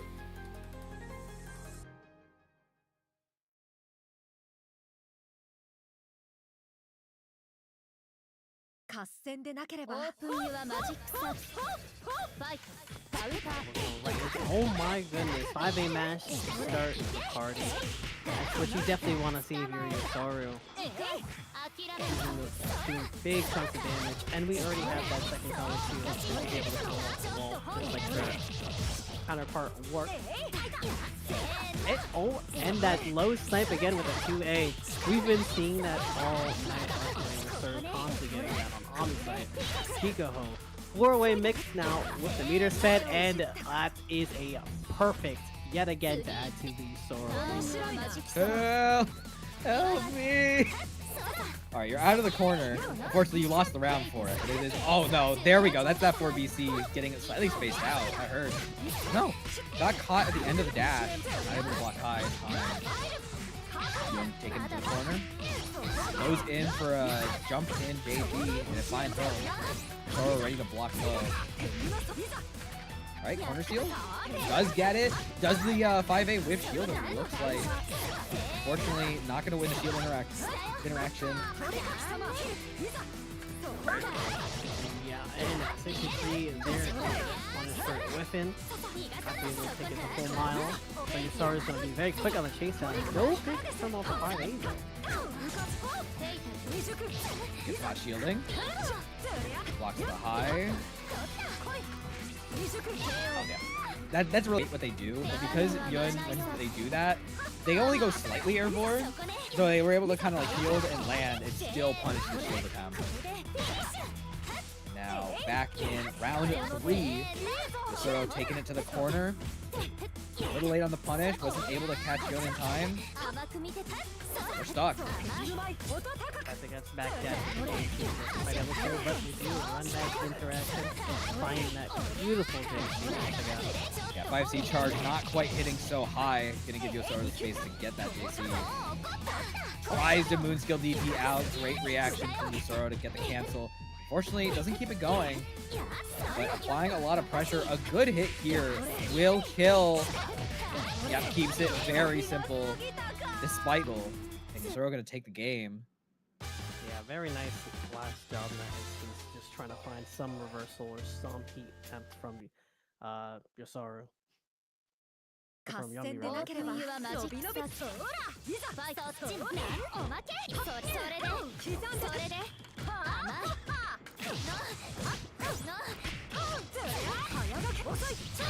We got the pogo stick going right to the corner, so now it's time for Yunxmi to spin on that wheel.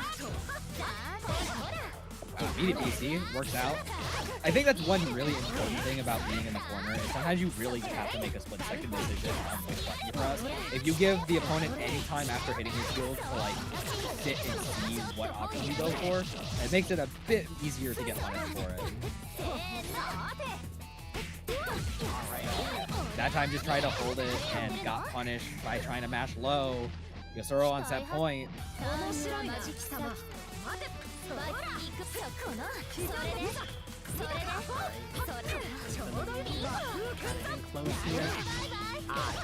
Get off me. Oh my gosh, 6-6C in the air in this day and age? That's awesome. I like never see that follow up ever.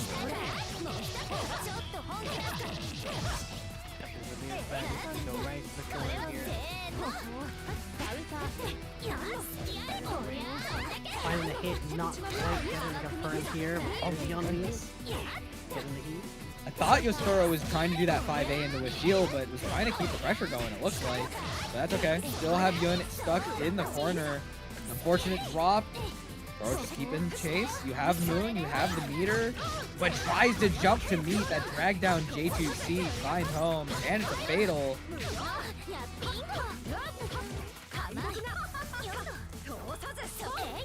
Right out of it. Not dealing with the teleport. No punish. Yun still alive. Getting the block so far, gets caught by the shield. And the trade on the fuzzy mash. Gonna win the set for Yosoro 2-0. Maybe thought like it wasn't gonna meaty, so I had the time to mash. But it looks like it was on the exact same frame as each other. And unfortunately for Yun, just did not have the health to back it up. Yosoro gonna move on to loser semis, and we're gonna see who they're going to fight in a little bit. On to winners finals and go see what OmniSScythe and Erin are up to. We are gonna move to winners finals on stream and just let that play out off stream. Okay. Just for the sake of keeping it moving, because these can tend to go pretty late, especially once we get to the later rounds, because yeah, everyone's so good. We've seen our fair share of game 10, 10s let's between go. Erin and OmniSScythe. Yeah. So understandable. Well, we'll see if that can keep going here as we get both of these champions into the ring. Dude, sometimes we literally see like 15 games. We'll see like winners finals, we'll see losers finals and grands, and then the reset. Like we'll see 15 to 20 games between these two. It's actually crazy. No, I think it is a show of just how different they are, but like how even they can definitely be. OmniSScythe with just the absolute wackiest interactions, and Erin with the composure to kind of keep going in the face of it. But it always makes the sets fun to watch. Oh, absolutely. No transition, Matcherino. We still have codes. 16 left. We got 16 codes left. There are almost 100 of you watch. Technically, there probably is 100 of you watch between all the streams on Twitter and YouTube. It is free to claim the code. You can drop you sign in with a Google, Twitch, Discord, YouTube, whatever you got. Any account that possibly exists, you can imagine it's on there. Don't forget, you can also play, exclamation point Patreon. Go donate to ImpurestClub if you have the money. He deserves it. I've always said this. And always good to help out. He runs all these tournaments. He runs the Under Night tournaments and the Grand Blue brackets. So any little bit helps. Here we go. OmniSScythe versus Erin. OmniSScythe in the white with the red sleeves, and Erin playing with the pinkish red hair and the black outfit with the white sleeves. That's a lot.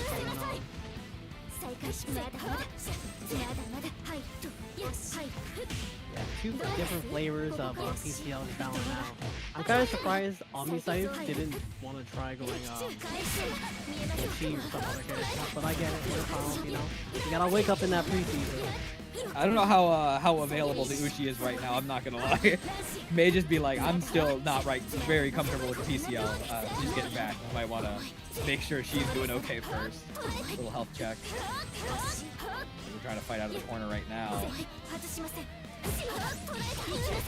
IAD empty, jump up, empty land into low. There's like a good amount of patience that Erin's showing, and OmniSScythe very much trying to take advantage. Try to do it again too. We're playing streets, but you may have died for playing streets. No, it's gonna be a knockdown. Left, right. Did you block that chat room? I didn't. I ain't never blocked. I'm like, maybe that's left, maybe that's right. You have to run under 5C to round start. Then take you to the corner.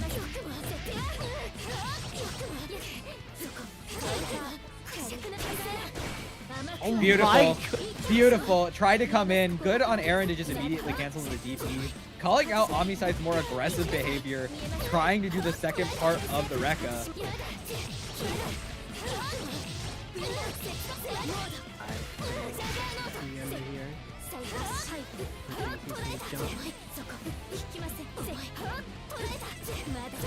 Yeah, 660. Saves plus frames.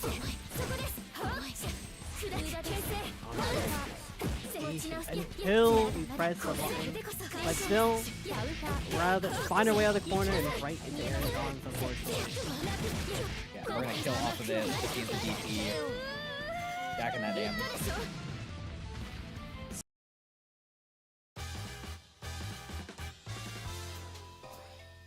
Oh, that was the first game.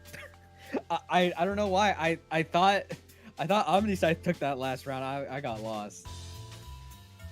All good. Winners finals is just beginning. All right, so this color for OmniSScythe is Astra Yao. I don't know who this is. I have no idea who that From is. Zenless Zone Zero. Okay. Oh, that's real. I respect that. I messed with that. Right. First big here for Erin. I've noticed we're seeing a lot more of these midstream enders from Erin recently. OmniSScythe's still mostly content with going through the 660 and the safe jump, but Erin really playing around with those DP enders in the left right. It's always been a very interesting option. I think though Erin just showing it off a lot more it's a very good option. Big J. Yeah, I was just getting stuck. It's like door stuck. Up the row. Alright, JB safe jump. Keeps him blocking. The combo of land to A, go for a 5B overhead, but it's too late to actually combo, so you get a new combo. It's a true combo. Want to hold that strike well. Most of the overhead attack. No, Omni, you just needed an overhead. There's that JB anti-air again. I'm very glad in 2025, I think all the PCLs just recognized. Yeah, JA is actually a very good button. I think it was the one air button for the longest time where people were like, it's not very good. Myself included. Like, it was kind of a combo button. But now it's like a very good rising button because it sticks out so far. And you still have a way to cancel out the DP in case things don't go really well. And we're seeing that to good effect here from OmniSScythe. Taking the round.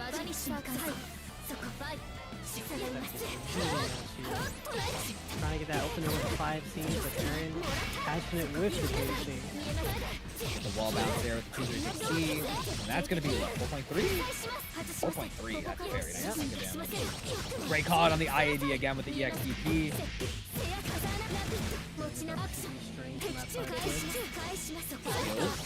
An immediate 3BC from Erin. No button thrown out from OmniSScythe, so no clash.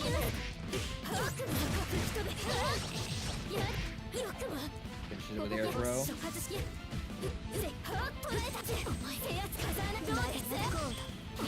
Lasers, keeping it safe. Calls out the 5C with gunshot.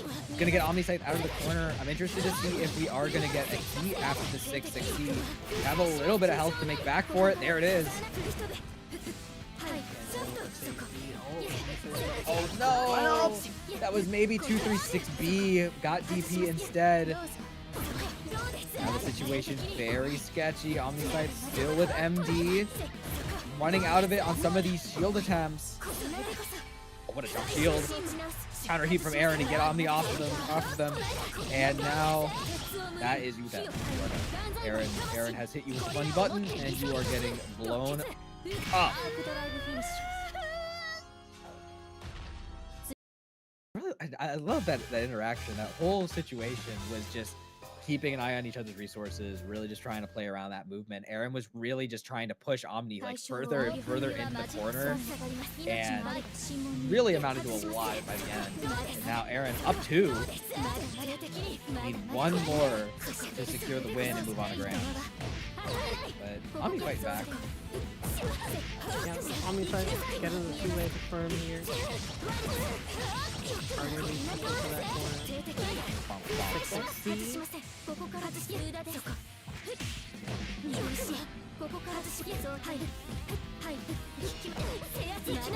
Pressing the low shield there. No laser count. Flash. Run up gunshot, beats the 236V attempt from Omni. Erin on the offensive. Smothered out by the shield. Oh, we got these? Nice. Oh, that's a very awkward ender. Could have probably finished that off with a 236V. Catch. Just finish it off with a gunshot. Stop sign. Get out. Leave me alone. Jumps to A236A, finds the laser to continue the combo. I love that. Oh no, yeah, just doing that 236B a little too early, so he's still airborne. So it's giving him 236B in the air. Unfortunate for OmniSScythe. Now gonna put him in the corner. Erin, they're gonna come in and start that pressure. Strike throw time. Play Erin's game. Dagger 2As right into the throw. Had you right on your toes. I think is this dead? This should kill. I'm just interested to see the root. Yeah, this will kill. Just go right. Yeah, the main thing was just finding it into the 236BC, which he can pretty consistently do off of 236B. It was just making sure everything connected before then, because the starter was, I think, like 2 or 3 2As. A little risky. Great 5A to start. Fatal counter. Caught Erin trying to fade back with, I think, JC. And now that's 4.3. Andrew in the corner. Oh no, got caught in the air. That's probably the worst part to get caught by shield, is you BCing at someone airborne. You're not able to shield back immediately after that. And OmniSScythe, oh my goodness. MD's gonna heat as well. Jumps and evades the gunshot, but was too high. Wait, what are you doing? Oh, GG. Did he just gritty? Did he just? I guess so. It was like, you know what, this next one will kill. Gritty? Let me get the confirm real quick. OmniSScythe on the board. Looked very comfortable in that last round. We'll have to see if the momentum is on his side or if Erin can just close it out after that. Neutral finds the 5C. And that's going to be a finish with air throw. Safe jump JB, tries to find the overhead. Good blocks from OmniSScythe, gets caught trying to aggressively IAD in. Got a drop from Erin. Gonna reset. Sure, yeah. OmniSScythe this time being rewarded with that aggressive flash into a follow-up on the gunshot. Erin trying to apply more pressure with the 236 and gets punished. What a kick throw.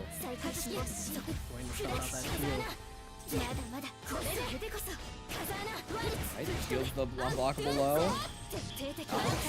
That's awesome. And the pickup. Oh no! I love that. That was awesome. Yeah, because the 214C is armor breaking, so able to beat the 6C attempt. Erin on the offensive, doesn't find the 5B, and got caught trying to anti-air laser, but didn't have the cancel on Omni. The brains are turning. It's just like a little too late or like a little awkward on the spacing. There's a 6BC. 6BC, everyone look. Mission, I think it's 4-3. 6BC as a poke. It works out. He does. OmniSScythe is certainly fighting to get that game 5 against Erin. Erin gonna heat on out of there, said, I don't know what OmniSScythe is doing to me, and I would like it to stop. Please and thank you. But OmniSScythe still finding a hit nonetheless. Good confirm there, that's gonna even it out to 4K.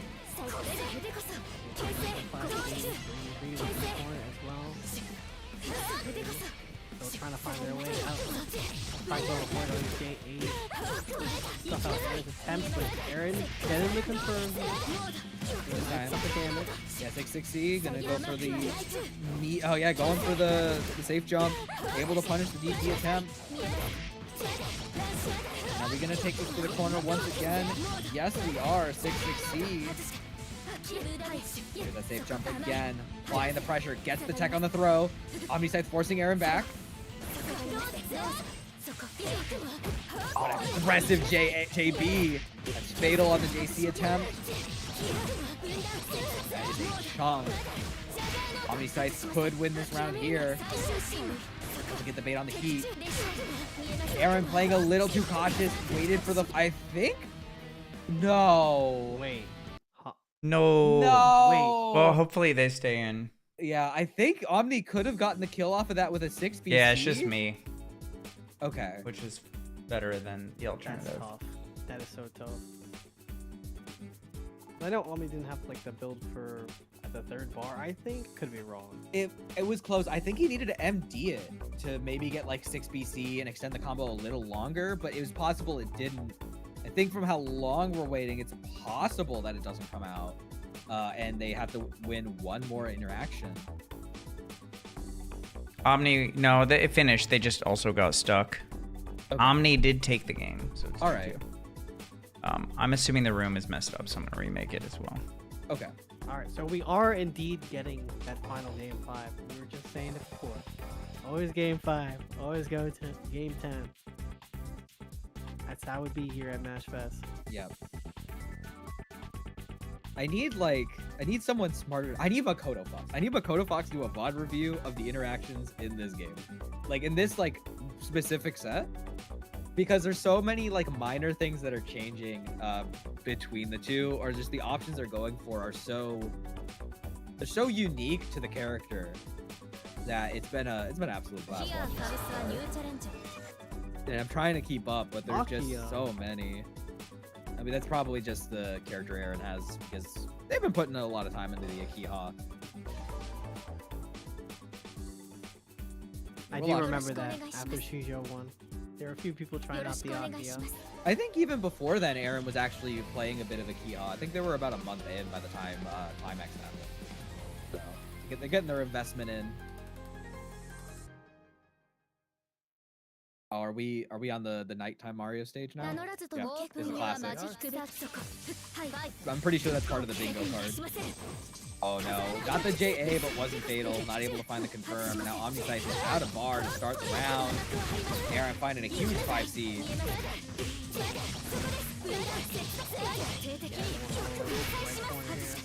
For that ender as always. No safe jump this time, opting for the air dash in. OmniSScythe playing with fire. Yeah, trying to find that JP. Once again, finds the JP fatal. That was a very wacky bounce, but works out for Erin. Gonna do that air throw mid screen. No safe jump, just opts to go low. OmniSScythe ready for the block. Ready to heat out as well. Jumps over the JB attempt. And the cash out, very nice. Boom.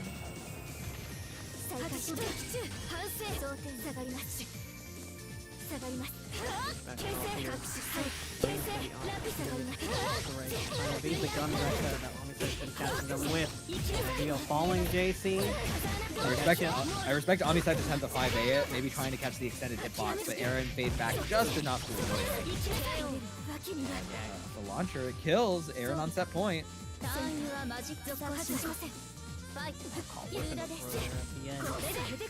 So good to kind of get phased out. But DC ball up all the way on through. Yeah, Erin doing a very good job of catching these unblockable lows.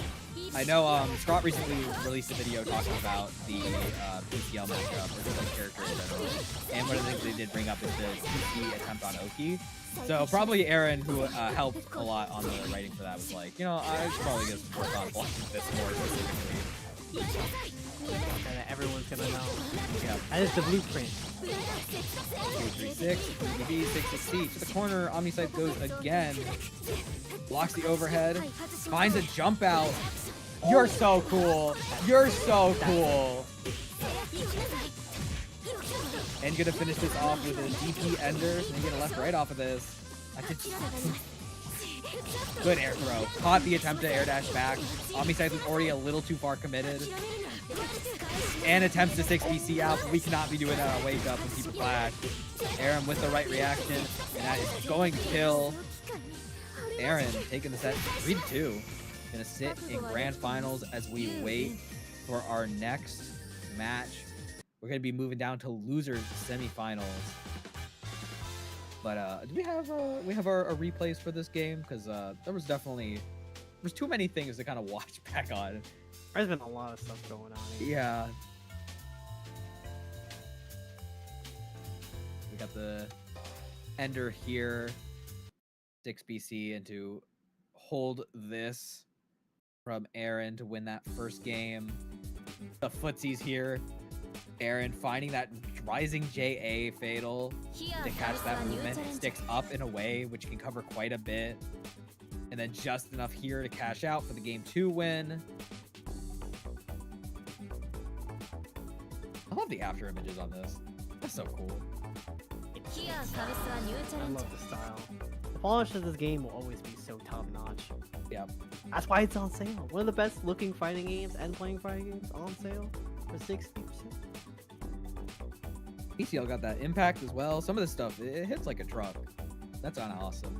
This game just needs like, I need haptic feedback so that like if I get hit by PCL's 236C, the controller should just like rumble out of my hands. It's like I felt that every time. Just like, but we're moving down to loser semifinals. We're gonna see Shinoa versus Yosoro. Shinoa gonna take the losers quarterfinal set, and Yosoro who beat Yun 2-0. And we're gonna see who improves here.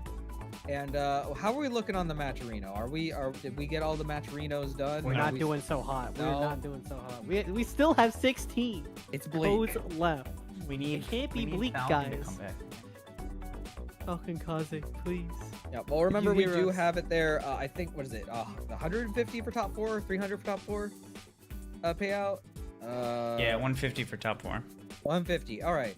So if you want to get top 4 payout, we can get up to 150. If you want to donate, if you want to just put in money for free, you can claim a code for 25 cents. You just do it by logging into a account that exists, and you can do that free of charge. And if you want to donate, you can do that separately. But here we go. We're going into the set right away. Shinoa on your left, Yosoro on your right.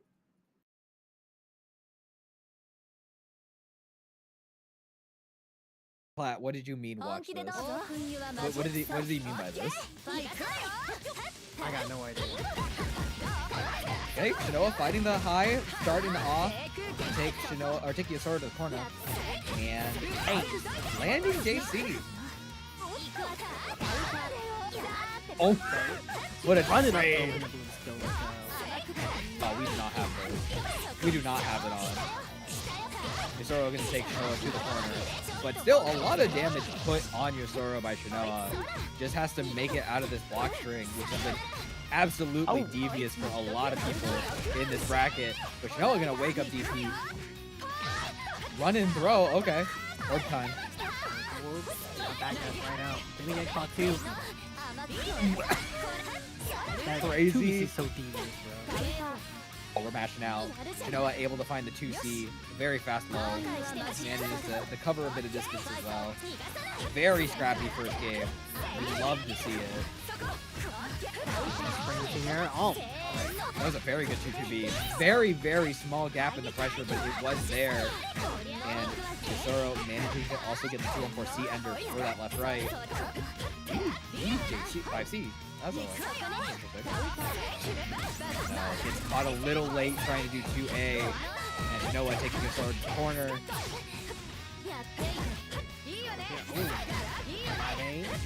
No, it was too far away for the 2A to connect, and Shinoa was able to immediately answer back with a 2C to confirm. And now we're guessing. Oh no, that was messed up. You set the orb up. The orb obscuring the Aoko on the screen as he goes for the winding kick for the overhead. Shinoa gonna take game 1. I got hit. oh my goodness. I just want to say real quick, we prayed for Falcon's Kaiji to come out, but guess who came out? Flat did, dropping $80 to the match arena.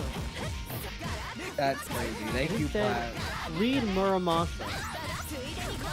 Wait, is it a visual novel too? Or a manga? I mean, I guess it's probably. I did not know this. I might have to see that for my guy Flat.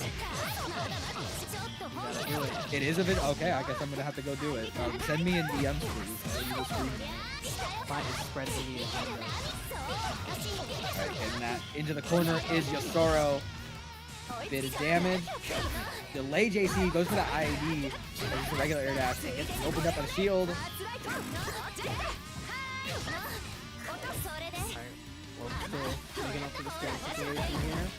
Oh! Yosoro tried to jump out and poke, but Shinoa gets there first after the DC counter. That's okay though. We're gonna. No! A little too far away.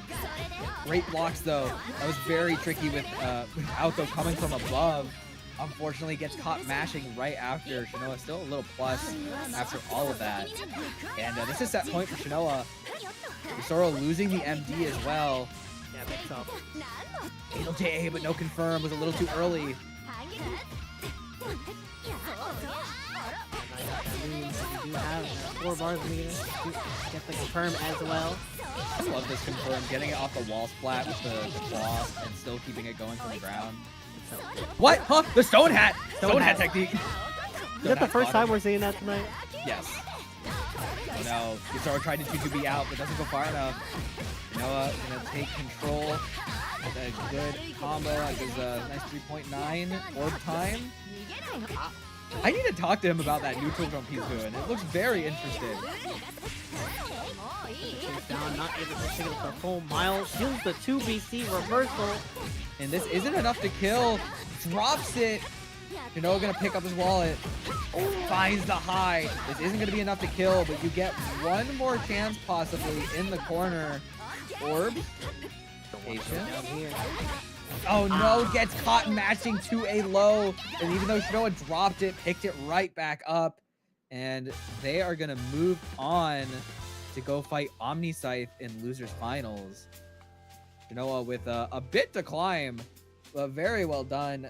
This time, Shinoa just a little too much aggression. Yosoro not quite able to keep up in some very critical spots. A few unfortunate drops as well. And Shinoa was able to punch their ticket forward. You see that unfortunate drop on the Rekka. Was able to chase after the overhead. Yeah, there it is, a JB. I don't think we as a community talk about Aoko JB enough. It's very Ciel JB-esque. That is a very good button. I'm here to start the Aoko JB discourse for the weekend before we go and make tier lists again. Flat with a clutch up. Someone have to say it. Jump, little bro. I'm not trying to watch grand finals. No. Comes back from Mashfest after hiatus. Open stream. It's PCL mirror. Like, what do we do? Wouldn't have it any other way. That's a hot matchup. That's all I'm saying. Someone's got to step up if they want to take out OmniSScythe or Erin. And right now, it might be Shinoa. Let's see if this Aoko champion can take out this PCL champion. The menace that is OmniSScythe. Here we go. You are in the blender already. To the corner with me. Alright. Shinoa with the phenomenal matchup. Yeah, that's why Shinoa is great. Bro be hitting the button.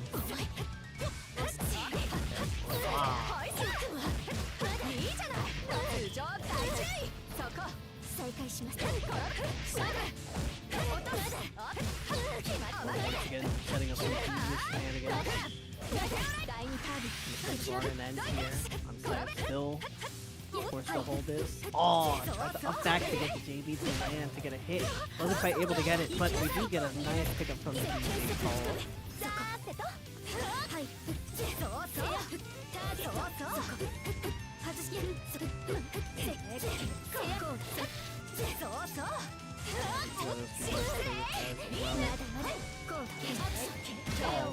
Ah, tried to cover himself to shield off the orb, but the straight orb caught you.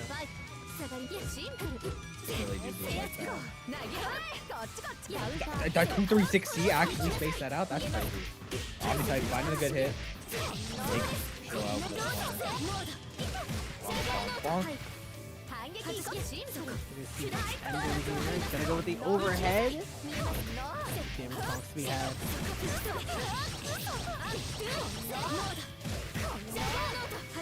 Another one. Alright, safe jump JB. Keeps it tight. Immediate shield from Shinoa, able to find that A counter. And we're gonna take it back to the corner. Side switch. Well, setting up the orb for the scary pressure once again, and oh my goodness, double overhead?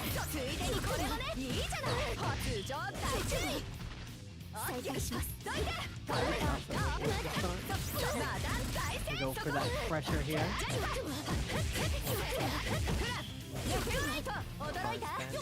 Set up the orb. Ah, gotcha. You are dead. Not big surprise. No big surprise. That's me when I fight Shinoa. I just be dying. Did Shinoa draw one orb? Or was it the two orbs in the last instance? I thought it was the one orb, but I could be wrong. I'm like, did I see two for it? I'm like, I might have imagined the second orb. We're walking back in.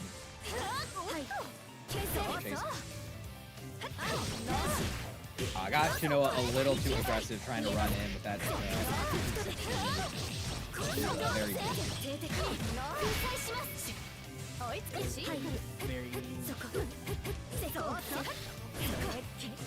pressure here. I love that 236A whiff or 214A whiff. Just like maybe I can catch the shield in time. Oh my goodness! Great BC beats out the delay A launcher. This will be a chunk of your health bar gone. 662 for the Yina here. On the side, yeah. Put in the throws into the mix with the situation here. I know he's looking for that JA, and especially if he's not throwing out those JAs, he's looking for that 2BC press with Shinoa.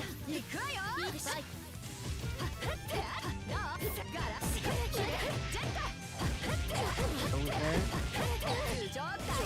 The hard One knockdown and the work set up. The 4C gonna catch you overhead right on the dome. Another bar spent for Shinoa, reaching the sequence with the orb. OmniSScythe getting out with the BC, not getting stuck in an unblockable situation. Yep, I like the aggressive JA as well. Just like maybe I can catch this by the time land. Great follow up. That was a very good MD. OmniSScythe tried to reposition to a better spot by the time the MD popped, but not enough time. Love to keep the combo going. Yeah, this isn't gonna kill because of how the scaling is, but you get one more chance. Maybe try to mash, or was maybe expecting throw. What do you do in that setup? You are kind of guessing. I'm not gonna lie. Like if it's throw and you shield, you get got. If it's throw and you don't shield, you block. And I think you can mash if they don't go for a throw right away or something like that. It's rough. Your best bet is to probably just block, because if you try and shield, it's rough. But if they go for overhead, you gotta block overhead. It is a setup. Like, you need to be very careful, or it will be checkmate. Oh, the evasion? Gets the hit. Cancel with the MD. What are we doing? You popped MD so you could do the... We're running up shielding apparently. That's what we're doing. So you pop the MD there because you do like follow up with like 6 BC because you're chasing, or you do like gunshot, or you do 3 BC. Actually, it's 3 BC. What are we doing? Because we used to have the route where you would do when pre-patch when you didn't do 66C 236 BC, if you wanted all 3 hits in the 6-6C, it wouldn't work because 236 VC was too slow. So you would do 6-6C, MD, into dash in 3 VC, and then you would do whatever, like 2-6 VC or whatever. I think in that case, Omni probably would have done like 4 Cs. But yeah, unfortunate. I guess OmniSScythe, it carried my run, so just a little bit of a misinput, or just the game being like high. Your ramp kills a little less. It is what it is. Still secured the round. A very panicky situation that got Shinoa grabbed. But now Shinoa taking it back, putting you in the corner. Orbit set up. Oh, no. Got the jump away. I really like that option. I think Shinoa has been introducing that more. It's just like, if I catch you jumping, I'm 623-ing at you, and I will blow you up with a chicken wing. Pick up here. And the under there. Like, yep, we are still plus. Little shimmy there. Tries to throw. Tries to throw again. You are plus and gets caught on the IED. That linear IED once again. Doing the Lord's work. Sending you back to the ground. Oh my god. I cannot believe that Rising JV hit that high. Set up. Oh, Good block. He actually blocked low. Unfortunately, couldn't keep up after the MD. And Shinoa taking game 3. 1 away from moving on to grands. Yeah, so you want to know how you beat that setup. Well, OmniSScythe did the good part. Blocked the first. Unfortunately, the setup wasn't over yet. You had to block the rest of the block string. And Shinoa was very ready to continue the mix. That MD, like a mini flashbang, like, hi, get ready to guess the mix. That really did be like a flashbang. I can't see. Sit up here. Oh my goodness! This guy was You know what? right to the 4C. Usually I'd be kind of upset at the 4C, but that was really funny. That was like, he was on a conveyor belt. And Shinoa was like, I guess we making PCLs now. Yeah, you're gonna hit this. You're gonna hit Oh no! 2BC. Yeah, that 2BC does catch the retreating JCs like that because it goes forward. It gives you a little bit of coverage. And that's a perfect OmniSScythe on the verge of getting knocked out at 3rd. Shinoa with a very good bit of offense in the last 2 games. And a great rising JA. Calls out OmniSScythe's attempts to chase with JC.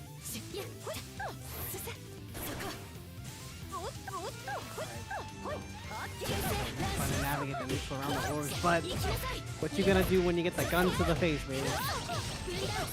Finds the 236B. Get the full confirm. I thought that was maybe a little too high, but got it. Take throws. All right. Maybe safe jump. No. Oh, he just tried to do landing empty hop in the 236C. That would have been awesome. But the rising JA from Shinoa caught it for being a little too close. That's an Arhkma. I'm giving that to you.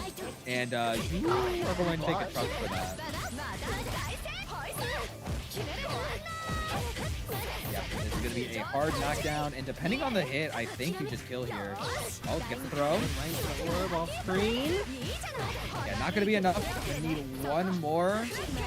Do we got these? MD. No orb pop, but Omni with some good movement. Able to avoid it. Oh, you're dead. You died. Yep.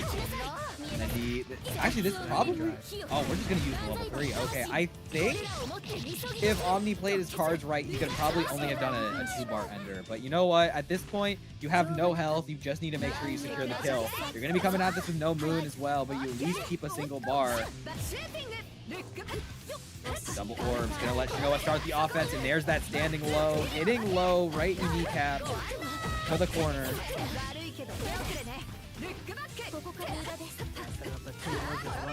Good blocks. Those pop, but the low shield comes out. Oh what a 5A mash! Immediately into the rapid beat as well.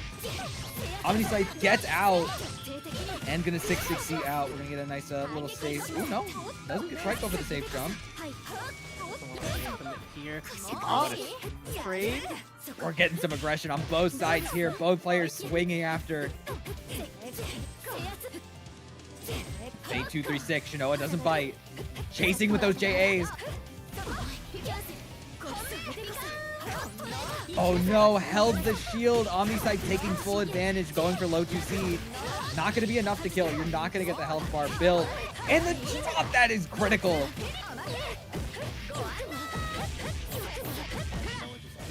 Bar here, setting up the orb. That next hit is gonna do it. Is gonna do it. All right, set up the orb again. Oh! That was tricky. That was really tricky. The slight shimmy up to threaten, had 2C to threaten as well, caught Omni moving, and was able to poke it. Because in that situation, a lot of Aokos will just kind of default into doing the slight Rekka low, just that little dive low. I think a 623B. And that is like plus to keep you safe. Make sure you have the orb set up. But he's been introducing this slight shimmy to try and catch people getting too anxious, and it works out right at the buzzer. And Shinoa is gonna move on to Grands. Yeah, that was very impressive. So we ain't getting the PCL mirror. We are getting PCL and Aoko Gaming as our grand finals for our first Mashfest coming back. Speaking of which, we gotta talk about the match final before we move on to our grand finals. How do we have 15 codes left? Guys, I wanna know. What are we doing? Come on. Enough of you have accounts and are in this stream right now. You can use your Twitch account. You can log into Twitch. It'll redirect you and say, yo, this website's trying to give people money. You good? It's like, yeah. That's kind of all it is. So if you got your account, please make sure to use it. If you have a YouTube, you can use YouTube. If you got a Discord, you got a I don't know. You BattleNet? I did mention BattleNet. You got a BattleNet? What, they got online? Imagine if you can use your LinkedIn. That's crazy word. Follow me on LinkedIn. Soon, man. Soon. I believe it. LinkedIn, yo. We have the technology. We just have to have the bravery to do it. Oh, shoot. Okay, Shinoa pulling out the red Arcueid. I know Shinoa was talking about this earlier in the day about possibly pulling out the red Arcueid, but we'll have to see. Now, Shinoa, if you're too new to this game, first off, hello. We're glad you're here. Shinoa used to be a solo red Arcueid main, and I think like starting last year was like really putting time into the Aoko. So it's very rare to see the red Arcueid make a presence here, but maybe feeling a little more comfortable, at least against Erin with it, or just wanting to throw her out and give it a go. This is a matchup where for PCLs are a little divided on, but a lot of them think this matchup's kind of bad. It could be a little awkward dealing with the zoning and the pressure that she can apply, and it'll keep you on your toes. We'll have to see if Shinoa can do that, or if Erin will just kind of lock in and do PCL things and do Erin things. Oh my gosh, look at that shot. Yeah, you have guns to the face though. That's gonna do it for you. Erin now trying to put the pressure on. Put up the lightning. I love 660 ender 2, keeping close.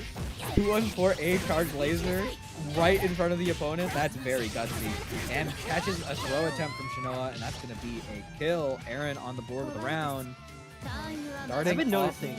Yeah. That is like a thing that I've been seeing people been doing tonight. Is doing like the gunshot as their ender, lightning as their ender, instead of going for the 660. Yeah, so you do that as an ender on block to bait out heat attempts. So if you do the 660 from like regular 660 range, it is, you can keep it. And that's what people are looking. At higher risk situations, especially when the opponent is really low on health and desperate, they'll start throwing out 214C. It makes it so their block string isn't as tight anymore, and it gives the opponent a little more room. But if they decide to heat, you blow them up. Very good option.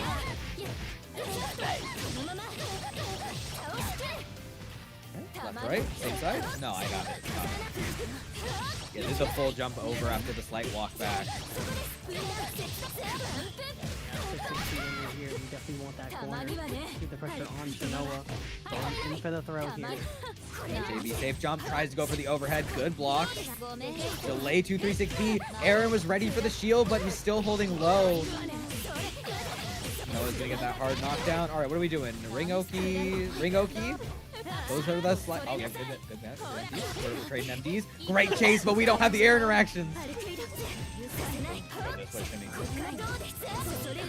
6-6C. No heat from Shinoa. 15 seconds left on the clock. Shinoa does have the health lead. Oh! 1-6BC. Good call on Erin getting a little more antsy. Yeah, move very fast. It's not invulnerable, but very fast button. Oh my goodness, but that is very slow. No MD to cancel out of the ring. Gave Erin more than enough time after the 5C whiff to punish. He safe jump. Erin starting the pressure with some rebeats.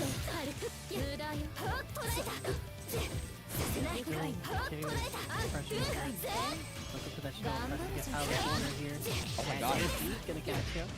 Very awkward situation. Erin slightly delayed the 2-6B, giving Shinoa enough time to shield. But it's still a very awkward position to get that shield. And now Shinoa on life support. Great fuzzy mash with the 2B. Oh my god. Potentially pulling out that throw from Erin to go for But immediate DP was the B version. Those same size. Got some blocks from Shinoa. gosh. One hit to finish it off. But Shinoa has no meter and very little moon. And gets caught mashing low again. This time the spacing in Erin's favor. Finds the kill as the meter comes out. And Erin on the board.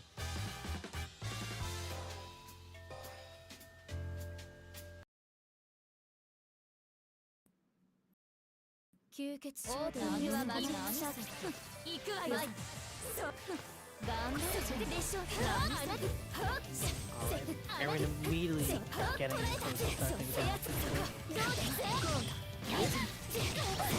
Actually really jumping away.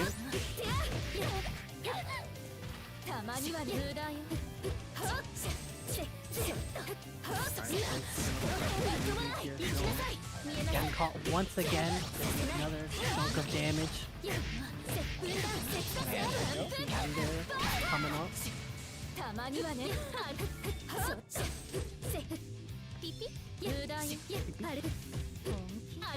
Still unable to skip the corner, but as soon as I say that, 2C press finds the low to switch sides on Erin. When she says PT, she's actually calling on her telephone. She was calling for some backup. And that backup is PT. Oh no, not that gun 236 into nothing. That hurts. 2C on speed dive.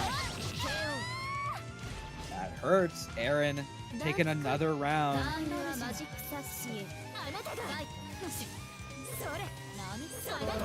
Doesn't get anything for it, but at least making the space.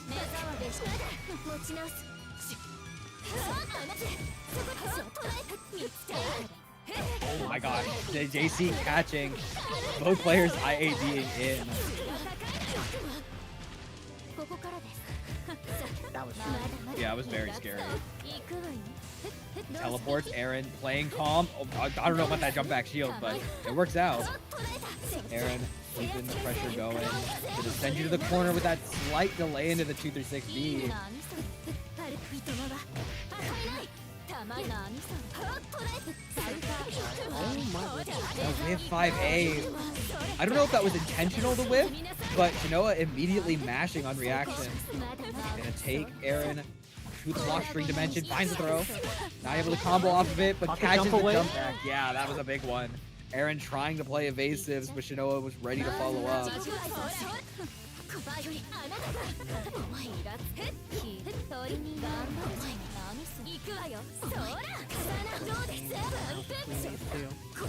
Erin sending the bar through the 616.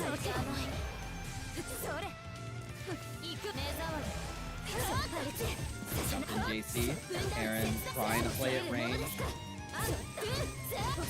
Another one, go to the corner.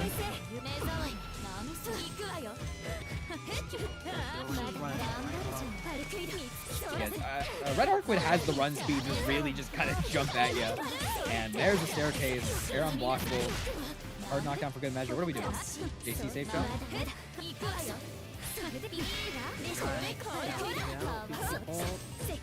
Gonna give Erin the chance to take their turn. One more. Back to the corner. And the patience to wait for the attempt to go for the command grab. But this is going to OTG. A little too late on the 2C. Yeah, back to the corner with you. Big fatal JB. It's very far out. Unfortunate drop, but we pick it back up on the air unblockable. Did you kill him for this? No, we don't have the combos for this. The counter doesn't get shielded. Gonna give Erin a chance to get out. And we are coming down on time pretty soon. What a heat. That was really scary because it was the teleport as well, and if Shinoa had shielded, that was it. What an air throw! MD, panic shield doesn't get caught, but the 3BC from Erin's gonna let rock, and just with the time, that's gonna be enough. Erin taking game 2. Shinoa's so close, but just couldn't quite sink it down. And that 3BC just so fast. Now, are we gonna see Shinoa switch? It looks like yes. We are Shinoa, gonna pull see out the maybe CL. Aoko. Pull the CL out right now. Do it for the culture.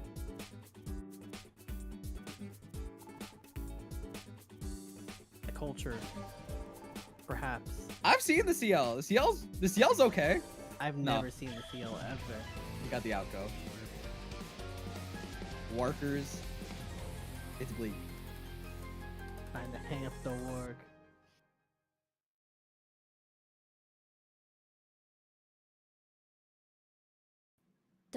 If you get hit by an ad, you can do this cool thing called subscribing to ImpurestClub on Twitch.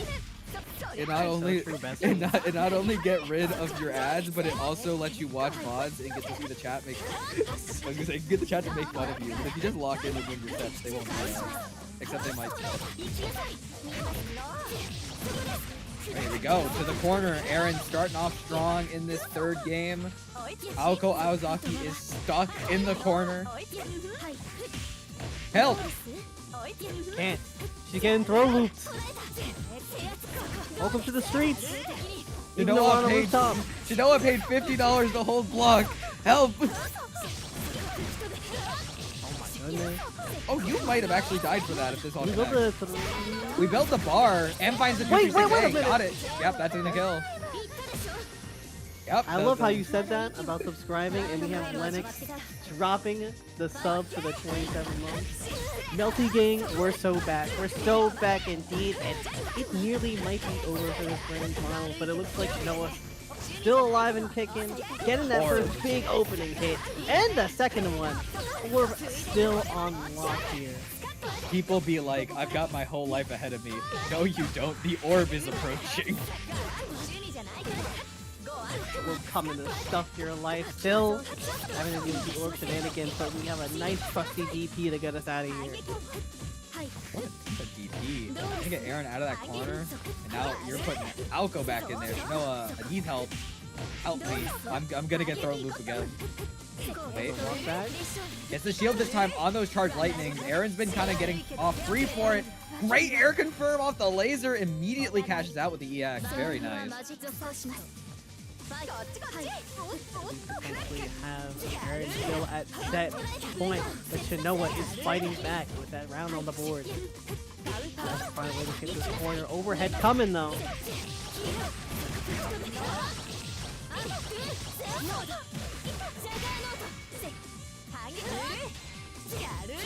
Patience goes for that 5C, snuffs out the shield attempt. Another 660, no peek yet. But a 2BC, just enough time to get it out to catch Erin dashing in. Alright, what are we doing? Left, right. Gets the backdash out, but not enough space. Nice spacing from Shinoa was able to get into position. Follow through with that 2C because it does have a bit of reach to it. Catch the backdash. And catches the heat as well. He's so good at doing those dash-ins. And you are gone. Shinoa on the board. But still has a bit to go. He wants to reset the bracket. You were right. The orb was indeed coming, and it came for Erin's life. It's bleak. Not quite yet. Not quite yet. Unblockable coming online here. You know, already putting Erin in the corner, spending the bar. You already know the orbs are coming. And double overhead, I believe, getting knocked on the dome.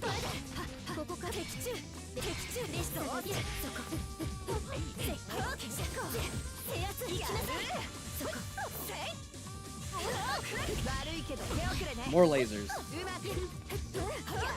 Boldly jumps over the orbs too. Finds the hit. 2B. Oh no, the 6BC That ripped? dropped? What? Oh no, but the 5A got beaten out by the MD, but Shinoa was expecting it to still connect. Alright, let's go plus frames here.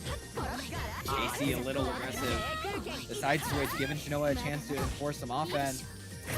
Oh, you sure did. That sure did work. Yeah, there's a yeah, the combo itself off the 236 Arhkma fully, so you just have to get 66D and just move on. Good block on the 2BC. Falling JC, Erin taking control. 660 to keep it going. And baits out the throw with the IAG. Yeah, this time Shinoa with like no moon. A little more risky to go for that 2BC call out. Now Erin wants to get on deck.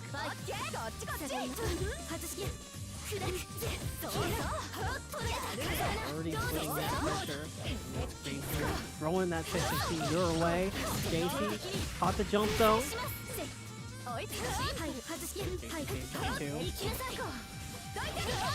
Call him back. To work around with. Erin just kind of stood there and watched as Shinoa came down, was maybe expecting something more defensive to poke at later. Oh no, 2B attempt gets snuffed out by the IAD. To the corner you go. MD to catch the meter, or to catch the laser. And there's the 623A that does connect. Shinoa doesn't block it. Yeah, that DP reaching to the heavens there. Alright, guess for game. Okay, one more time. Okay, once again, run it back. Throw. No! Not to throw this time. They tried it. I keep it safe with the 63B. You know, Erin's playing on the defense. Not gonna yield to any throw. What a jump shield. You're crazy. And the stone hack gets out of the corner. 660. Nice. He's still armored. In the heat as well. Erin just does not want to just hold this. Playing very aggressive now at this corner. Finds the 2C. Probably caught Shinoa trying to jump. And that's it. Erin is your Monday Night Mashfest 157 champion. Congrats to them. That whole last interaction, that whole round of Erin being in the corner, it's like when they say you don't want to mess with like a cornered animal. It's like a cornered frog can eat a snake. That was like Erin just kicked into high gear and said, "You want to go? I'll make this whole corner my home if I need to." But very well done. Very well done to Shinoa as well, clawing their way back up after losing to OmniSScythe in winner's quarters to make second. And congrats to everyone who played tonight. A lot of fun sets. We still have some Maturino code, so if you all can polish that up before we finish up for the night, it would be very appreciated. Yeah. 12 out of 50. I know there are 12 of you guys who've not claimed the codes. Yeah, so if we can get some of those, that would be very, very helpful. I personally just want to thank Imp for having me tonight. A lot of fun to get to yap about this. Hopefully I'll be in one of these soon enough. Yeah. And yeah, thank you again. Much appreciated. And just a reminder that this was like a pre-season sort of thing. Just kind of, it's been a while, so I wanted at least one just to remind people that we exist. So starting next week, the tournaments will be 4 points for the leaderboard. You can follow it. Let me use the tour command. I made a tour website where you can just follow all the games that we run and the rankings there. But yeah, starting next week, it'll be for points. This week was more just like a reminder, get back into the swing of things. And for me to catch bugs, which I already did because I knew something would break in the time I didn't run anything. Nice. So starting next week, it'll be for points. You can read the full rules and everything up on that site, the tour site. I will have signups open for that probably tomorrow because I'm probably going to pass out since I don't know how many hours I've been up at this point. Go to bed. Oh but, my goodness. Yeah, thank you guys for coming out. I'm looking forward to the tour. Just a quick heads up, mentioned it, but I'm going to mention it again. In order to join the LCQ, you need to join at least 2 tournaments through the regular season. I feel like it's a pretty substantial pot that we're kind of putting in for the finals event, so I don't want somebody to just show up to the LCQ and then kind of try and blitz through it. I want to reward the people that actually showed up. So in order to enter the LCQ, you need to enter at least 2 regular season events. It's the exact same as the last time we ran a Melty season a couple years back. But just an early reminder about that, because we got a bunch of them coming up, but I don't want anyone to say we didn't say anything. Yeah. But yeah, thank you both Arhkma and Snivy for hopping on. Snivy had COVID last week, Yeah, which I've is been trying, yeah. I've been like trying to mute my coughs this entire time. I've like been dying a little, well, in terms of like talking, but I'm okay now. I'm chilling. Hopefully next week my my throat and my coughs will be like non-existent. Oh, I mean like throat better. Yeah. I got a lot of phlegm. I get what you mean. I rubbed off on you. Gonna get a bit of practice in your coughing. Gonna be at next year's competition. Yeah. No, I want no phlegm, no nothing. I hate that. I'm gonna send everybody over to Boston Blue Beat. They're still streaming Blaze Blue right now, but we will be back next week. Wednesday we have Grand Blue. Sunday we have Uni 2. So back on the normal schedule. Grand Blue at 8. Uni at 5 p.m. on Sunday. But on that note, I'm gonna pass out. I will catch you guys later. Yeah, thanks for coming out. Have a good night. Take care, everybody.